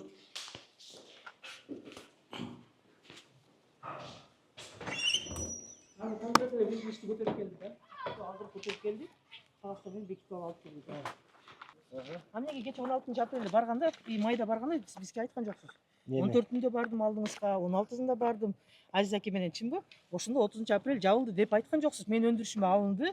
Мен өндүрүшүм алынды деп сен туура эмес түшүнүп атсың да. Жок, сиз айттыңыз го, Борбиев Элеман башка жака көчүп кетти. Ошо Көтөрүлүп кетти. Борбиев Элеманда мен делону алдым дедиңиз. дедим го. О, как Анан- начальник следствия катары мен алып, мен буларга тапшырам да. Кана тапшыргансыз? 1,5 ай өттү. Бизге жооп качан келет? Токтом кабыл алдыбы тергөөчү? Токтом кабыл алган. Не болду? Кылмыш Кылмыш ишин өндүрүштү кыскартуу жөнүндө токтом кабыл алган. Таанышсак болобу ошону менен? Тергөөчүнүн эмеси да. Сизде экенди дело. Жок, дело менде эмес. Кимде? Өндүрүштөн алдым десиз. Андан кийин биз бияка прокуратура берген. Кимден алсак болот токтомду? Азыр мындай кылайлы. Жок, азыр бияка бердиңиздер. Бияктагылар Жок, азыр эме кылайлы. Азыр мен кабинетиме барып тургула, мен ошол жерден токтом чыгарып берем, ошону алып кетесиңер, а? Макул. Эмеспи. Менде өзү бар генерированный бар да, ошону чыгарып берем мен. Бүгүнкү күндө чыккан чечим, э? Бүгүнкү күндө акыркы чечим. Не деп чыгыптыр акыркы чечимде?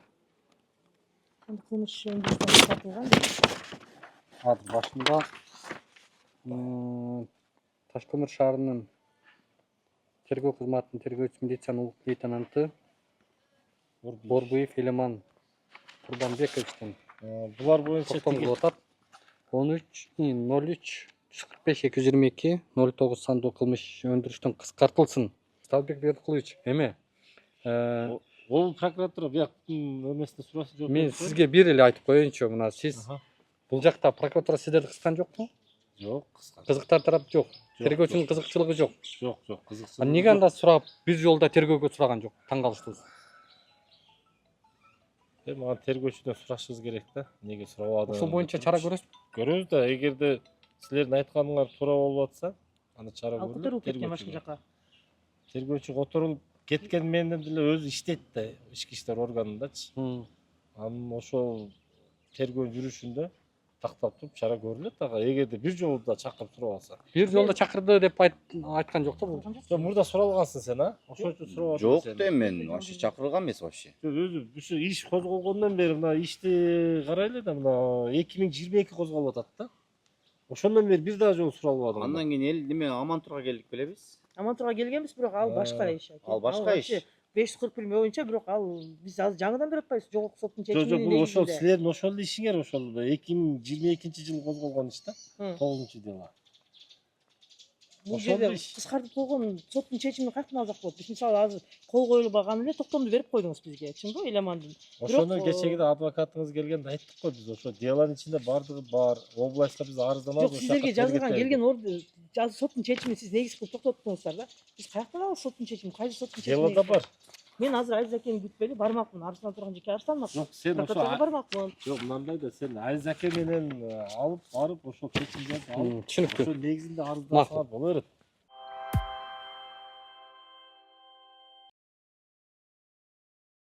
Урматтуу көрөрмандар, биз азыр өзүңүздөр көрүп тургандай Таш-Көмүр шаарынын кадастр бөлүмүнө келдик. Мамлекеттик каттоо мекемеси.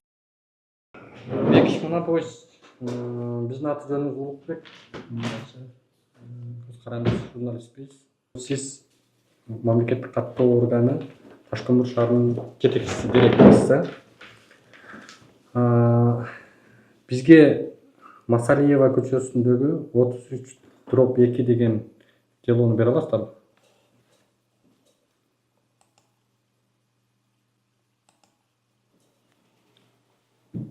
Кому аты жөнүңүз ким? Жерде башка экен го. Ким экен?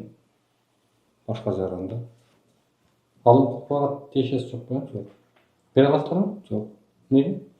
Тиги жараны өзгөрүш керек да, ошонун негизинде берип коесуздар. Эгер берип койсоңуздар башка бирөөгө эмне болот? Бизде уже бизде неме деген бар да. Конфиденциальный деген бар да. Не ол? Жарандардын жеке немесин биз башка бирөөгө неме алып коюп атпайбызбы? Берип коесуздар. Эгерде аларды ээрчитип берсеңер, анын өзүмө берем, ошондо карап алсаңыздар болот. Жок. Берип койсоңуздар, биз жол берип калабыз. Каяка жол бересиздер?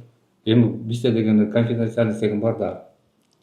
Конфиденциальный жеке жарандын имуществосун башка бирөөгө беришкенге биздин акыбыз жок да. Эмне негизинде? Эгерде алар деген, эгерде ошо силер менен кошо келсе, анда берсек болот. Эмне негизинде бере албайсыз? Эми бизде положение ошондой да. Мыйзам чеги ошондой болуп калат атпайбы? Кайсы мыйзам? Бизде деген ар бир жарандын немеси жанагы мамлекеттин коргоосунда болот деген бар. Кайсы мыйзам? Жеке менчигичи. Сиз жетекчисиз да. Каттоо мыйзамдын немесинде ошондой жазылган да. Эмне деп? Анан эгерде мен азыр бул жактын имуществолорун сизге берип койсом, анда туура эмес болуп калат да. Органдарга бергенге акыбыз бар. Каттоо мыйзамында эмне деп жазылган? Жеке жарандын немеси айрым жактын өзүнө таандык кыймылсыз объектилери жөнүндө жалпыланган маалыматтар, ошондой эле кыймылсыздык каттоо китепчеси документ көчүрмө төмөн тургана берилет укук ээсинин өзүнө. Укук ээсине ишенип катталган жеке жана юридикалык жактарга өндүрүшүн айрым кыймылсыздык жана алардын укук ээлерине байланыштуу иштеп турган сотторго жана укук органдарына гана берилет. Башкага берилбейт. Жок. Берсе эмне кыласыздар? Берип койсо туура эмес болуп калат. Эмне кыласыздар ошого? Кандай эмне кыласыздар? Берип койду сиздин кызматкер, эмне кыласыз? Ага чийиштүү чараларды көрөбүз. Кандай чара көрөсүз? Сөгүш берилет, болбосо мыйзам бузса сөгүш берип коесузбу? Эми ал туура иш алып барып атпайбы? Кандай юристтериңиздер барбы? Кандай чара көрүлөт? Сиздердин ыйгарым укукты айтып бере аласыздарбы? Ооба. Эмне деп айтып бересиздер? Эгерде башка бир жарандын имуществолорун башка бир адамдарга же немелерге бере турган болсо, анда жооп бериш керек да. Жооп бериш керек? Ооба. Кандай жооп берет? Биз өзүбүздүн ичи чарабызда ага чогулуш кылып, неме коллектив Ага, тийиштүү чараларды көрөбүз.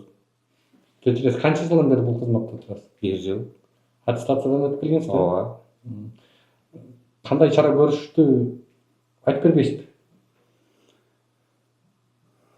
Аларды айтып атпаймынбы, тиги Сиз мамлекеттик каттоо бөлүмүнүн директору катары кандай чара көрүлөт? Сиз бул жакта кайсы кызмат? бул жерден каттоо. Каттоочу.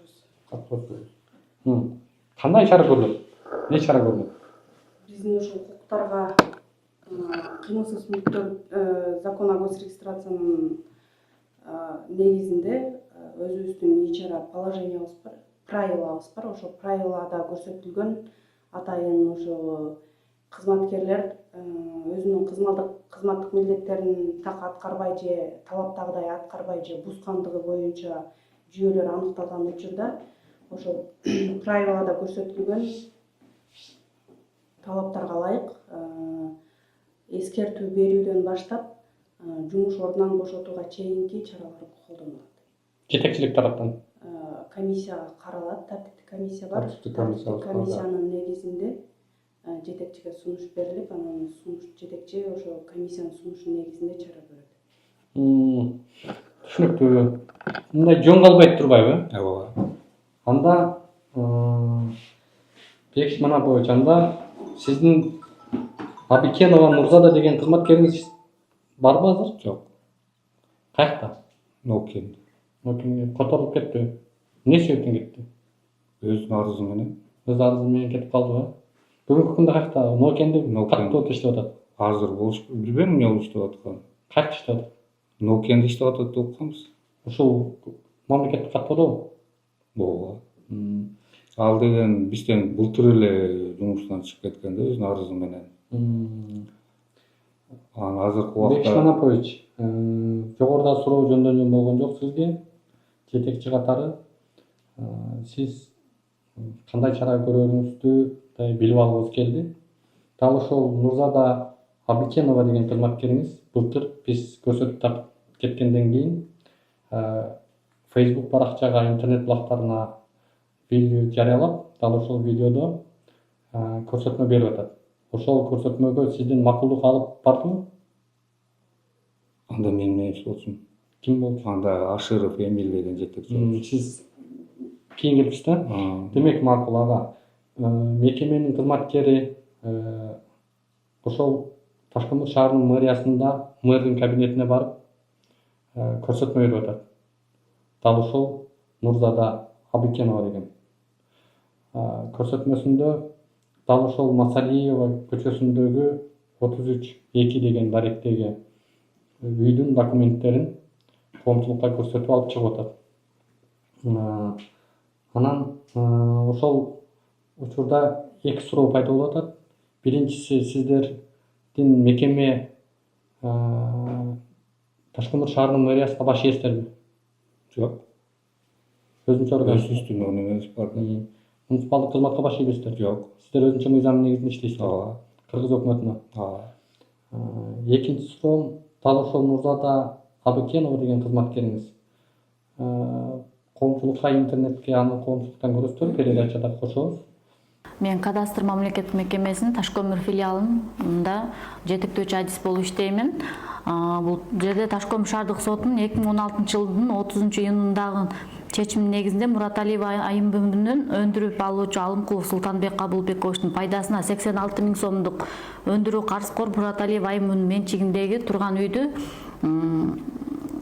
Ташкөмүр шаарынын Кызыл Алма шаарчасында 226-үйүнүн 31 батирине бурулсун деген Ташкөмүр шаардык аныктамасы чыккан. Ошонун негизинде бул соттун аныктамасынын негизинде бул Алымкулов Султанбек менчигине өткөн. Алымкулов Султанбек Кабылбекович 2019 жылы дүйнөдөн кайткандыгына байланыштуу бул жерде Алымкулова Мадина Султанбековнага наследство болуп өтүп атат. Бул Алымкулова Мадина Султанбековна өзүнүн менчигине өткүзүп, наследствонун негизинде өзүнүн менчигине турган үйдү 2022 жылы 13 апрель күнү Кушубакова Анаркан Токтоналиевнага сатып алуу келишимин өткүзүп берген. азыркы учурда ушул талашып жаткан туракча үй боюнча Ташкент шаарынын Масалиева 33 үйү бул Мураталиева Айымбүн Токторалиевнанын наамына таандык экенин билдиребиз. Ташкент шаардык мэриясынын буйругунун негизинде. Видеосунда көрсөтүп атат, ал ошол 33-2 деген даректеги үйдүн менчик ээсинин документтерин публикация кылып коомчулукка интернетке чыгарып атат. Бул интернетке чыгарганга анын ички жободо функционалдык милдетинде көрсөтүлбөгөндүгүн сиз белгиледиңиз. Купуялуулукту сакташ керек деп. Купуялуулукту сактоо жөнүндө жумушка алып атканда түшүндүрүлөбү кызматкерлерге? Ооба. Не деп түшүндүрүлөт? Ал жерде ар биринин жанагы обязанности бар да. Алар ошону окуп туруп ошол кол беришет жумушка киргенде. Сактайм деп. Ооба. Сактабай койду. Ошол мырзада Абыкенова кызматкериңиз коомчулукка ошол жарандын купуялуулук документтерин алып чыкты. Эмне чара көрөсүздөр? Эмне чара көрдүңүздөр? Эми ал малда ошо жетекчиси башка болчу да кандай чара көрдүң, сөйтүп немен жок экен. Не чара көрдүңүздөр? Сиз Алмалда мен дагы бул жерде иштечү эмесмин, эми Алмалда жетекчи чындыгында башка болчу Ашыров. Ал кандай чара көрүлдү бизде маалымат жок экен ал боюнча. мекемеден сиз маалыматты тактап бере аласызбы? Эмне чара көрүлүп? Ал кайсыл жакта экенин билбейм да, Ашыровду. Жок, Ашыров сураган жокпуз. Мекеме Ашыровго таандык эмес да. Ашыров мекеменин атынан бир чечим чыгарды да. Сиз чыгардыңызбы, чыгарбадыңызбы?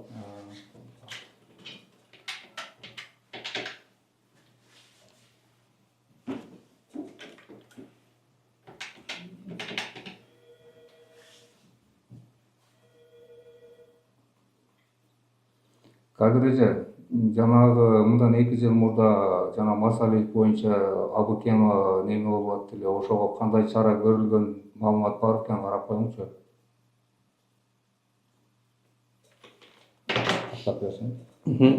Эгер чара көрүлбөсө, кандай чара көрөсүз? Азыр ал менде иштебейт да, мен ага кандай чара көрөм, эч нерсе кандай чара көрө албайм да. Биз сизде иштебегендигин уктук.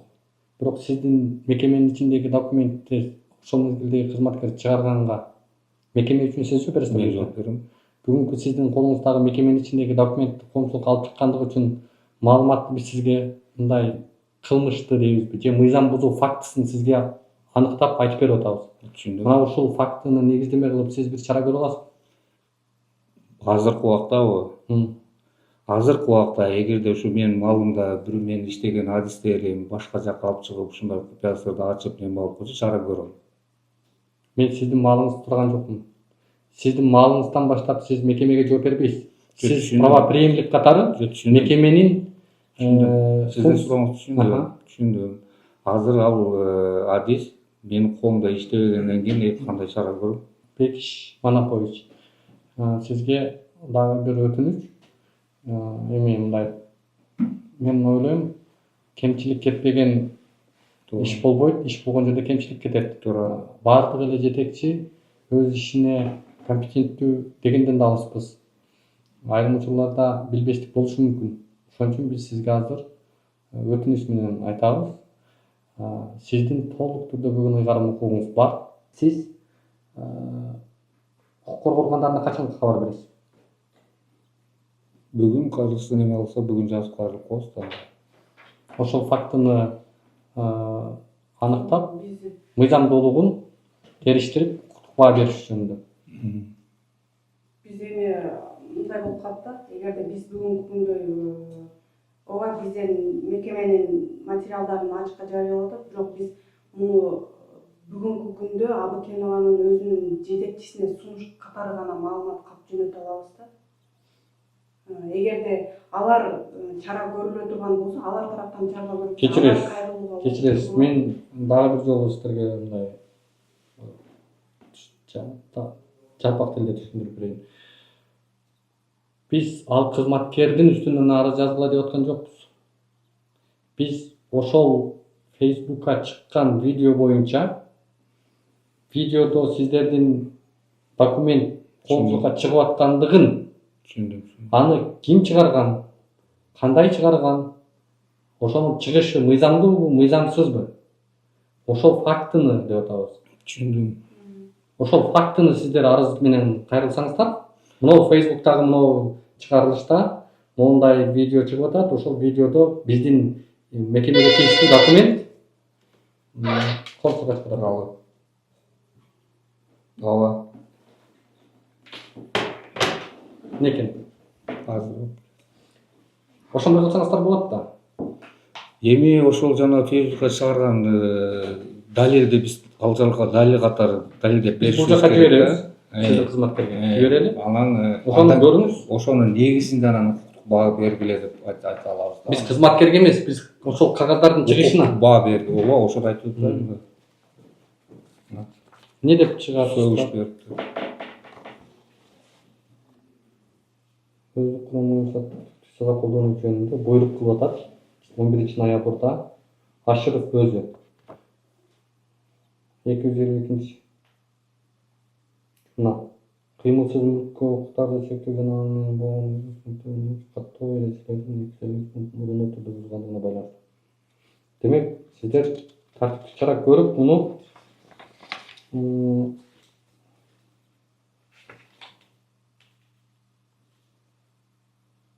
түшүнүп каттабар турбайбы? Мына ошол мезгилде мэр сураныптыр. Анан ал мэрдин суранышын аткарып, жеке купуялуулукту ачыктап коюптур. Мэрдин суранышы менен жеке купуялуулуктар ачыкталбайт да.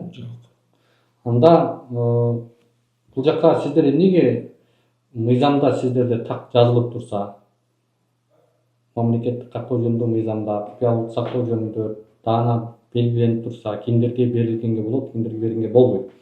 Демек, бергенге болбогон аракеттерди көрүп, мыйзам бузгандыгын аныкталып атса, эмнеге сөгүш берип койдуңуздар? Эми ал малда жетекчи Ашыров болуп атпайбы, ошо өз берип атат да. Эми мына ушуну дагы негиздеме кылып, ошол видеону негиздеме кылып, мунунун чечими дагы мыйзамдуубу? Кандай баа берилиши керек ушул учурда?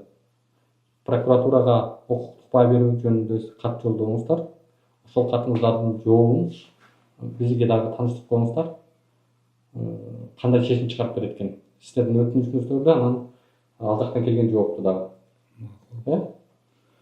Биз эми Фейсбуктагы немебизде жок да бирок. биз бул жакка жиберип коелу. Кызматкериңизге жиберип коебуз. Бул сабак болуш керек да мамлекеттик каттоо органдарында, чынбы? Ооба. Ал жака барып ошону кылышы мүмкүн. Башка адамдар. Кош стандарттуулук болуп калат да. Жөнөкөй жарандар барып, мисалы азыр сурасак биз бере албайм деп атасыз. А бирок мэр суранса берип коюп атасыздар.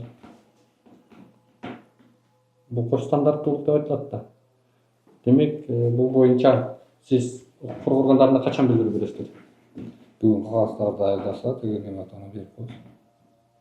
Бизге дагы ошоңуздарды көчүрмөсүн алсак болот да. Болду. Сизге эми экинчи суроо.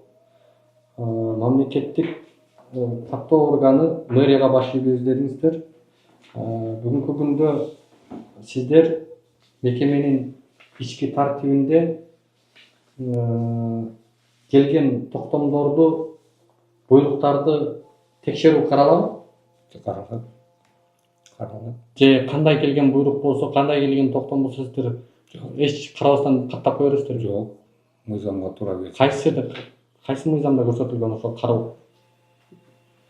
Өзүбүздүн жол. Сиздердин 22 статьянын 1 жана 4 немеси. 22 статьянын 3-cü bölümü.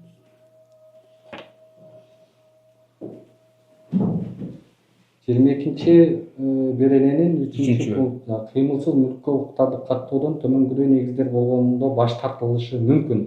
Асы, эгерде көрсөтүлгөн документтер ушул мыйзамда белгиленген талаптарга жана кызыкчылыктын башкы ченем укуктарына актыларына ылайык келбесе, эгерде каттоо органы жөнүндө арыз менен кудуретсиз жаран кайрылса, эгерде кыймылсыз мүлк бирдигине укуктарды каттоону талап кылган ошол көрсөтүлгөн документтер берилген уюм же жак же болбосо документке тиешеси бар тарап ошол укуктарга ээлик кылууга укуксуз болсо, демек бир катар критерийлер менен бул жакта мамлекеттик каттоо жөнүндө мыйзамда так жазылып турат. 22 беренесинде. текшерүүгө милдеттүүсүздөр. Милдеттүүбүз.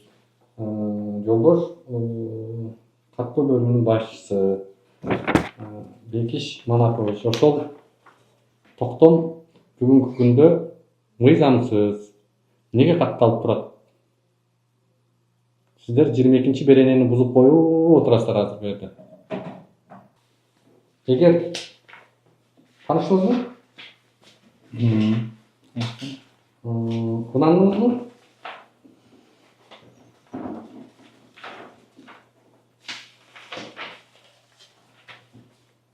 Бул жерде соттун чечимдери негизде атат. Соттун чечимдеринде эмне деп жазылганын карап коюш керек. Ушуну текшербей каттап койгон кызматкерге муну дагы укук коргоо органдарына кайрылып укуктук баа беришиңиздер керек. Каттоо жөнүндө мамлекеттик мыйзамды бузгандыгы үчүн жоопкерчилигин кароо. Ал үчүн тиги соттун чечимдерин бир сыйра карап коюшубуз керек да. Бул 2017 жылы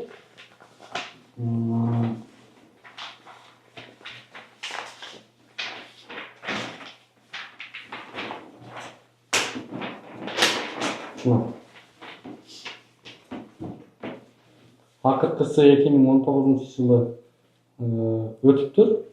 Кайра азыр мына Мураталиева Айылгүл Токторалиевна деген жаранга бүгүнкү күндө азыр сиз окуп аткан жеке менчик 33/2 деген каттоодо турат. Дал ушул жаранга. Мыйзамсыз буйруктун негизинде сиздер бүгүн ушул жаранга каттап койдуңуздар. Катталып турат сиздин азыр өзүңүз окудуңуз. Түшүндүм. Бул жерде жанагы негиздери жана соттун чечимдери болот. Негиздери анан соттун чечимдери жөнүндө сизге укуктук баа берет. Укук коргоо органдары укуктук баа берген. Укуктук баа берген. Эми ошол укук коргоо органдарынын укуктук баасы могу. Таш көмүр шаарынын прокуратурасы бүгүн ошол мезгилдеги чечим чыгарган мэрдин буйругу мыйзамсыз экендигин мойнуна коюп, бул жерде Бабатаев деген мойнуна алып мына кылмыш иши эскирүү мөөнөтү өтүп кеткендигине байланыштуу кыскартууга өтүнүч келтирген. Могу жерде прокуратура мына токтом мыйзамсыз деп тапкан. Мына 22 жылы. Мына 2017 жылы чыккан буйрук мыйзамсыз экендигин мына жерде айтып атат. 22 жылы. Демек, сиздер токтоосуз түрдө мунунун менчик укугун ажыратышыңыздар керек эле. Эмнеге ажыратпай отурасыздар? Бул бизге келгенби? Укуктук баа бергени? Токтом прокуратуранын токтомунун негизинде менчик укугун токтото албайбыз да. Себеби биздин мыйзамда менчик укугу каттоону качан токтотот? Бул каттоону сот органдарынан чечимдин негизинде менчик укугун токтотуу деп чечим чыгып келген учурда токтойт. Же болбосо менчик ээси өз ыктыяры менен баш тарткан учурда токтойт. Анда сиздерге суроо, эмне үчүн сиздер мына жерде номер 22 беренеде мамлекеттик каттоо жөнүндө мыйзамда текшерүү жөнүндө бакыйып жазылып турса, тиешеси жок экендигин анализдеп, аңдап, иликтеп, анан кийин каттайбыз биз деп мыйзамда көрсөтүп турса, неге ошол мыйзамды аткарбай, монтип бирөөнүн жалган буйругуна каттап койду? Не кыласыздар эми?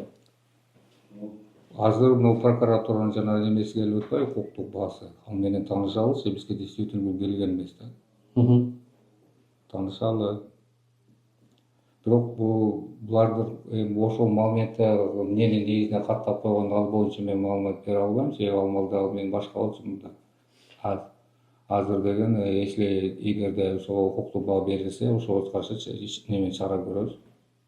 Каттап койгон кызматкерге укук коргоо органдарына чара көргүлө деп кайрыласызбы?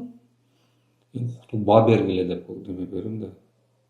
Ооба да, биз фактын көрсөтүп берип атпайбыз. Азыр бул токтомду беребиз да, буйрукту беребиз да, ошого укуктук баа бергиле деп кайрылабыз.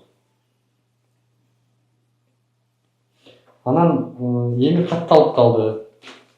Жогорудагы каттоо жөнүндө мыйзамдын 22 беренеси бузулду. Бүгүнкү күндө прокуратура аныктап, бул документ буйрук мыйзамсыз экендигин тастыктап, прокуратура текшерүүнүн жыйынтыгында аныктап атса, ошол мыйзамсыз буйруктун негизинде каттоодо турган жаранда илинип тура береби ал? Бизге деген негиз керек да аны алып койгонгочу.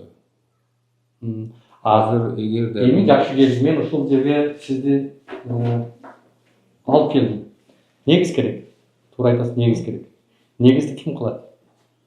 негизде азыр укуктуу баа беришти. Эми буга эгерде менчик ээси бу менен таанышып, өзү жанагы Жок, ал менчик ээси мен макул эмесмин дейт. Өзү ыктыяр менен келип баштатпайт. Не кыласыздар? буну кайтадан эле окуу органдарга беребиз, ошол бизге милдеттендириш үчүн. Прокуратура негизи ушуну прокуратура кылыш керек эле. Прокуратура сиздерге буйрук бериш керек эле. Мында аныкталды, жокко чыгартуу жөнүндө сотко кайрылгыла деш керек болду сиздерге. Жок, прокуратура маселени жаап жашырып отурат, Ташкөмүрдүн прокурору. Анан кийин бармак басып көз кысты болуп, бир тараптын кызыкчылыгы үчүн моундай бир үй бүлөнүн укугу тепшелип атат.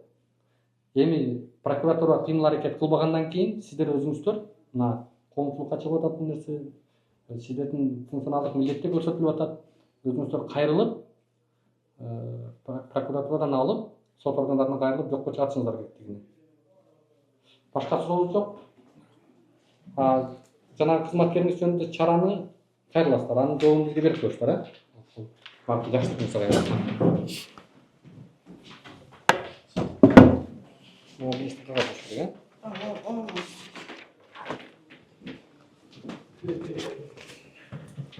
Мына урматтуу көрөрмандар, эми жыйынтыгын жетекчи өзү жоопкерчилик алып, тийиштүү укуктук баа берүү жөнүндө укук коргоо органдарына кайрылууну убадалады.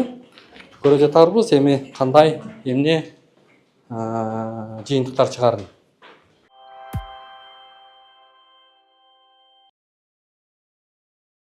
Урматтуу көрөрмандар, биз азыр Ташкөмүр шаарынын мэриясына келдик. Өзүңүздөр көргөндөй, буга чейин дал ушул 149 сандуу мэриянын токтому, ошол мезгилдеги мэр Бабатаевдин буйругу мыйзамсыз экендигин прокуратура аныктап, кылмыш жоопкерчилигине тартууда эскирүү мөөнөтүндө жаткандыгы үчүн кутулгандыгын эске алып, анан ошол буйруктун негизинде бул үй бүлөдө ушундай бир жоготуулар болуп, мындай бир кыжалаттыктан ата энеси каза болуп калган.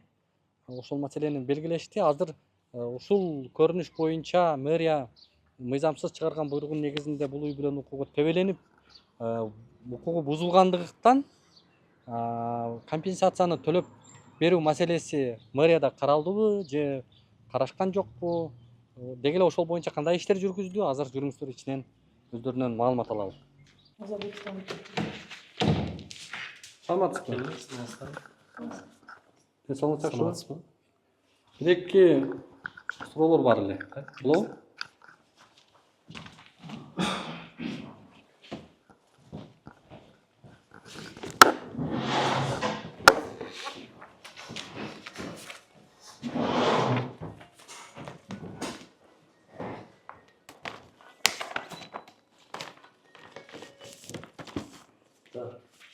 Азыр ушу депутаттардын баягы туруктуу комиссиясында карады. Талантбек Абдыбекович, биз келгендигибиздин өзөгү, өзүңүздөр билгендей, буга чейин 2 жыл мурда келип, ушул жерден бир топ мыйзамсыз көрүнүштөр жөнүндө чагылдырып кеткенбиз.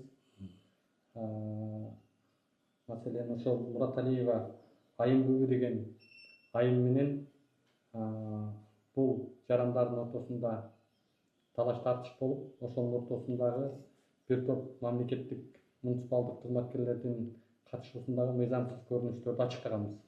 Арадан 2 жыл өттү, жыйынтыгы бирок дали болсо чыга элек.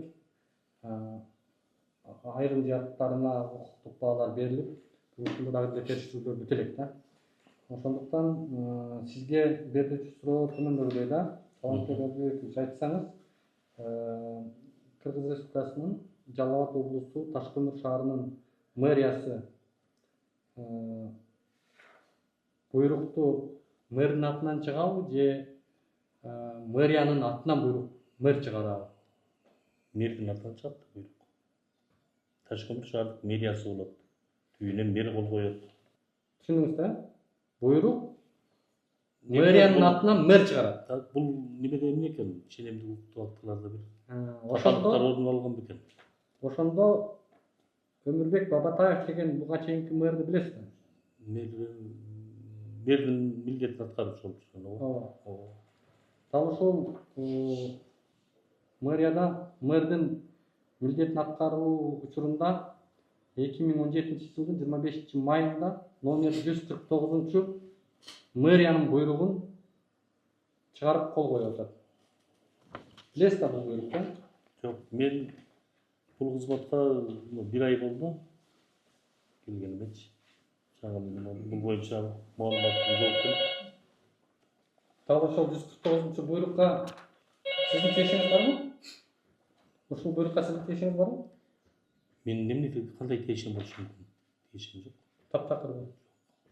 Бул жактан көрүп коюңуз, өзүңүздүн фамилияңызды табасыз. Бул мурдагы баягы иштеген мезгилибиздеги. Мен ошону сурап Акча боюнча. Тиешиңиз барбы экен? Бар. Комиссиянын немесинде болгонбуз да. Мен ал убакта социалдык коргоо бөлүмүнүн жетекчиси болуп иштегем. Жок, ошол 190 мен суроону так көрүп атпаймын. 190 буйрукка сиздин тиешиңиз барбы деп. Протоколдунда отурганбыз биз. Бул жерде кол коюп атасыз, э? Ооба. Мына ошол буйругуңуздар бүгүнкү күндө мыйзамдуу деп эсептейсизби? Эми булардын бул буйруктун кандай деңгээлинде эсептелишин азыр баягы тергөө амалдары дагы жүрүп аткан болуш керек туурабы? Сот болуп атат, кайта сот болду. Сот боюнча бүттү уже. Сот болуп атат. Анан булардын бардыгына мына юридикалык бааны укук коргоо органдары берет. Сиз бербегендиги тууралуу маалыматыңыз барбы? Жок. Укук коргоо органдары маалымат берет да, буга баа берүүнү ошол укук коргоо органдары чыгарат. Кандай тескейт, кандай неме кылат? Кандай тескетсе ошого макул болосуз. Мен макул болобуз ошого. Анда укук коргоо органдарынын чечими менен таанышсаңыз.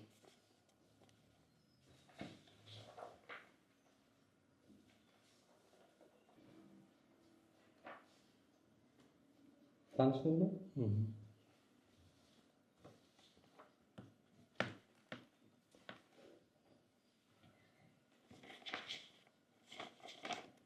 Ушундай чечим чыгаргандыгыңыздар тууралуу кылмышты мыйзам бузууну ошол мезгилдеги мэр буйруктун ээси мойнуна алып бүгүнкү күндө эскирүү мөөнөтүнө жаткандыгы үчүн кылмыш жоопкерчилигинен тартылбай аман эсен кутулуп калыптыр. Мына ушул сиздердин буйругуңуздардын сиздер чыгарган сиздердин буйругуңуздардын айынан бир үй бүлөдө 2 адам бул дүйнө менен, бул жарыктык менен кош айтышып, аркы дүйнөгө кете бериптир. Мына ушул сиздердин буйрукка кабатырланган 2 адам. Мына ушундайча айтканда, мына сиздердин мыйзамсыз буйругуңуздар бир үй бүлөнүндө 2 адамдын башын жептир.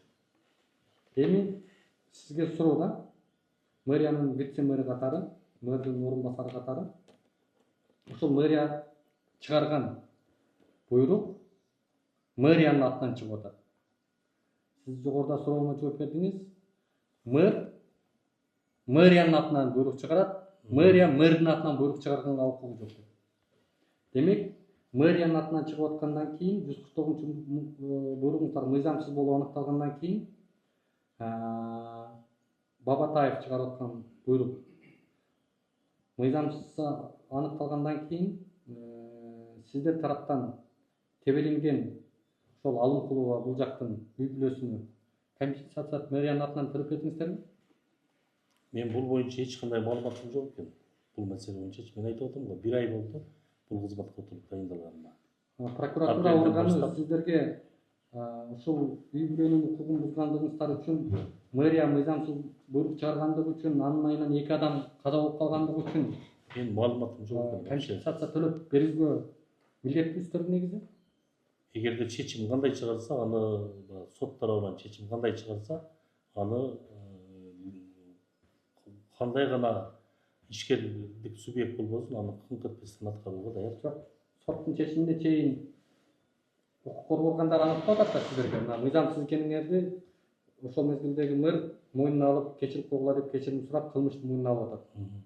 Жоопкерчиликке тартылбай мөөнөтөп кеткени үчүн кутулуп атат. Эми азыр мен Эми ошонун мына соодун өзөгү ушундай болуп атат.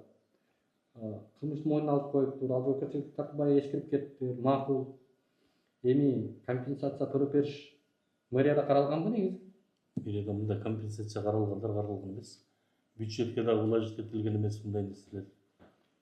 Негизи төлөп бериштерби компенсация? Жергиликтүү мэриянын бюджетин бул шаардык кеңеш. Жок, сиздер компенсация төлөп берүү маселесин көтөрүшүңүздөр. Аны эми жетекчилик мэр менен боло турган ошол кишинин компетенциясындагы жооп болот да бугача. Жок, сиз дагы жетекчисиз да. Мен мэрдин орун базарымын. Мен жетекчи катары сизге суроо берип атам. Ушул маселени көтөрдүңүздөрбү компенсация? Жок, эгерде жок компенсация эмес. Эгерде бул мисалы кызматкерлер кандайдыр бир себептерден улам мыйзамсыз бошоп, кайта баягы соттун өкүмү менен кайта калыбына келе турган болсо, анда зарплатадан, контоплатадан каралат компенсациялары. Ал эми бул азыркы учурдагы сиз козгоп аткан көйгөйлөр боюнча менин мурда дагы бир маалыматым болгон эмес экен бул боюнчачы. Ошого мен эмне деп дагы жооп беришимди билбейм. Бул боюнча сөзсүз түрдө укук коргоо органдары толук кандуу баазын берет. Укук коргоо органдарынын кандай чечими чыкса, аны мэрия аткарууга милдеттүү деп эсептейм. Сантбек Абибекович, мен сизге жетекчи катары суроо берип атам да. Сиз жөнөкөй кызматкер эмессиз, жетекчисиз. Мен айтып атпайм, мен сизге булардын баягы мындай нерселерде компенсация бюджетке улажит этилген эмес да.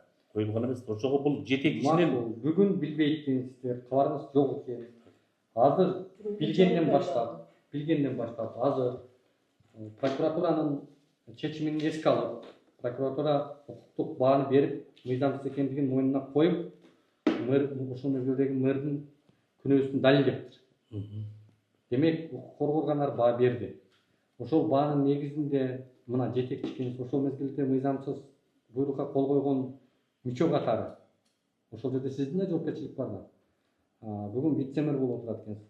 Сиз ошол маселени көтөрүп, компенсацияны төлөп берүү маселесин карайсыздарбы? Эгерде буну дагы бир жолу айтам. Буну жетекчилик чечет жана бул сумманы төлөбөөнү шаардык кеңеш аныктайт. Мен эми бир мэрияда бир секретарь менен сүйлөшүп аткан жокмун да, жолдош вице-мэр мырза. Мен сизге тууру эле жооп айтып атам. Мэрдин милдетин аткарып атасыз. Сизде жетекчилик ыйгарым укук бар. Мэр жокто сиз мэрсиз. Так. Ошон үчүн айтып атам. Бүгүн азыр мэр жок экен жумуш ордунда. Ошон үчүн сизге айтып атабыз. Мэр катары өзүңүздү элестетип, ушул боюнча жетекчиликке мэр менен макулдашып компенсацияны карайсыздарбы?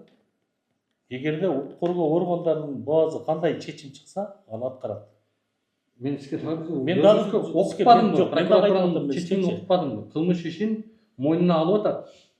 Соттун чечиминде эгерде төлөп бериле турган бир чечим болсо, көрсөтүлгөн соттун чечими менен гана төлөп берет же прокуратуранын чечими укуктук негиз жок деп эсептелеби ошондо? Эми Булукбек мырза мындай кылайык, бул боюнча баягы мен дагы бир жолу айтып атам. Мен бул жерге жаңы отурдум кызматка. Бул жарандар боюнча мурдагы көйгөйлөр боюнча маалыматым жок экен. Менимче. Анан бул боюнча укук коргоо органдары баа берсин. Кандай чечим чыгарат? Эми дагы бир жолу өзүңүзгө колуңузга карматтым го, мына укуктук бааны берди. Окудуңуз аны, тааныштыңыз. Кылмышты мойнуна алды сиздин мэриңиз ошол мезгилде. Анан эми ошол прокуратуранын кылмышты мойнуна койгон фактысы сиздерге негиздеме болуп бере албайбы? Эми ал киши азыр жок болсо, иштен кеткен ал азыр. Мен айтып атам. Азыр пенсияга өзүбүз иш алган. Жогоруда суроону жөндөн берген жокмун. Сиз ушундай жооп бердиңизби? Сиз ушунтериңизди мен билип туруп, ошон үчүн суроо бердим. Мэрдин атынан буйрук чыгабы же мэриянын атынан буйрук чыгабы? Демек, мэриянын атынан чыгып аткандан кийин сиздер компенсация төлөп беришиңиздер керек. Эгерде дагы бир жолу айтайын мен, эгер бул баягы тергөө амалдары ишке ашып, соттун чечими менен көрсөтүлгөн болсо компенсация, анда мэрия төлөп бергенге милдеттүү. Ошол мыйзам билейинчи, ошол сиздер чыгарган буйруктун негизинде Мурат Алиев айымды өзүнө каттап алган үйдө. Бирок мен бул боюнча мен айтып атам да сизгечи маалымат катары айтып атам. Ошол Бабатаевдин өз мойнуна алып, кылмышты кычкыргандан кийин ушул Мурат Алиев өткөрүп алган үй Бүгүн буйругу тура эмес болуп атпайбы мындайча айткандачы? Жок, бул жак тиешеси жок ага. Бирок бүгүн ал суроону көздөйсүзгө беребиз. Сиздер азыркы могу компенсация боюнча маселени бизге так жооп берип койсоңуз деп атам да. Сиздерде ошондо прокуратуранын кылмышты аныктаган чечими жетишсиз болобу? Сиздерге соттун чечими керекпи? Соттун чечими менен мен 1-2-3 материалды көрүп калдым да, ошолор боюнча айтып атам да. Соттун чечимдери келгендерде неме кылган? Прокуратуранын андай баягы чечимдерин көрө элекмин мен өзүм иш тажрыйбамдачы. Анда урматтуу Таш көл шаарынын прокуратурасы сиздер ушул мэрияга жетекчилигине маалымат менен камсыздап, эгерде ушул сиздердин чыгарган чечимиңиздер мыйзамдуу, укуктук, мындай бир статусу бар деп аныктап турган болсоңуздар, анда мэрияга түшүндүрүү иштерин дагы жүргүзүп коюшуңуздар керек экен. Могу компенсация маселесин сиздер карашыңыздар керек, жетекчи катары. Күн тартибиңизге киргизип, жетекчи карашса, сөзсүз түрдө неме кылабыз биз аны жетекчиликке жеткизсем. Бизде баягы жетекчи да бүгүнкү күндө атайын баягы аким мэрлердин окуусун дооштуп жүрөт. Бүгүн бирок шаарда мындай жолдорду жакшы жасап атыпсыздар. Таш көл шаарынын жолунун баарысы ушинтип жасалабы?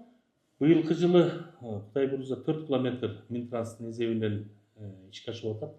4 километр. Жашоочулар мэрия жакшы иштеп атат деп атат. 4 категориядагы жол болуп атат да. Жашоочулар менен сүйлөштүк, түшүндүрүү иштерин жүргүздүк. Бир дагы жашоочудан баягы каршы пикир болбоду. Кеңейтип атканда баягы ДМСтин жана башка техникалык каражаттар менен башка райондордо сүздүрүп атат го. Бизде андай болбоду. Ар бир жашоочу туура түшүнүп менен өз окугун менен ишке ашып атат. Могу иш боюнча баарын соңустан да.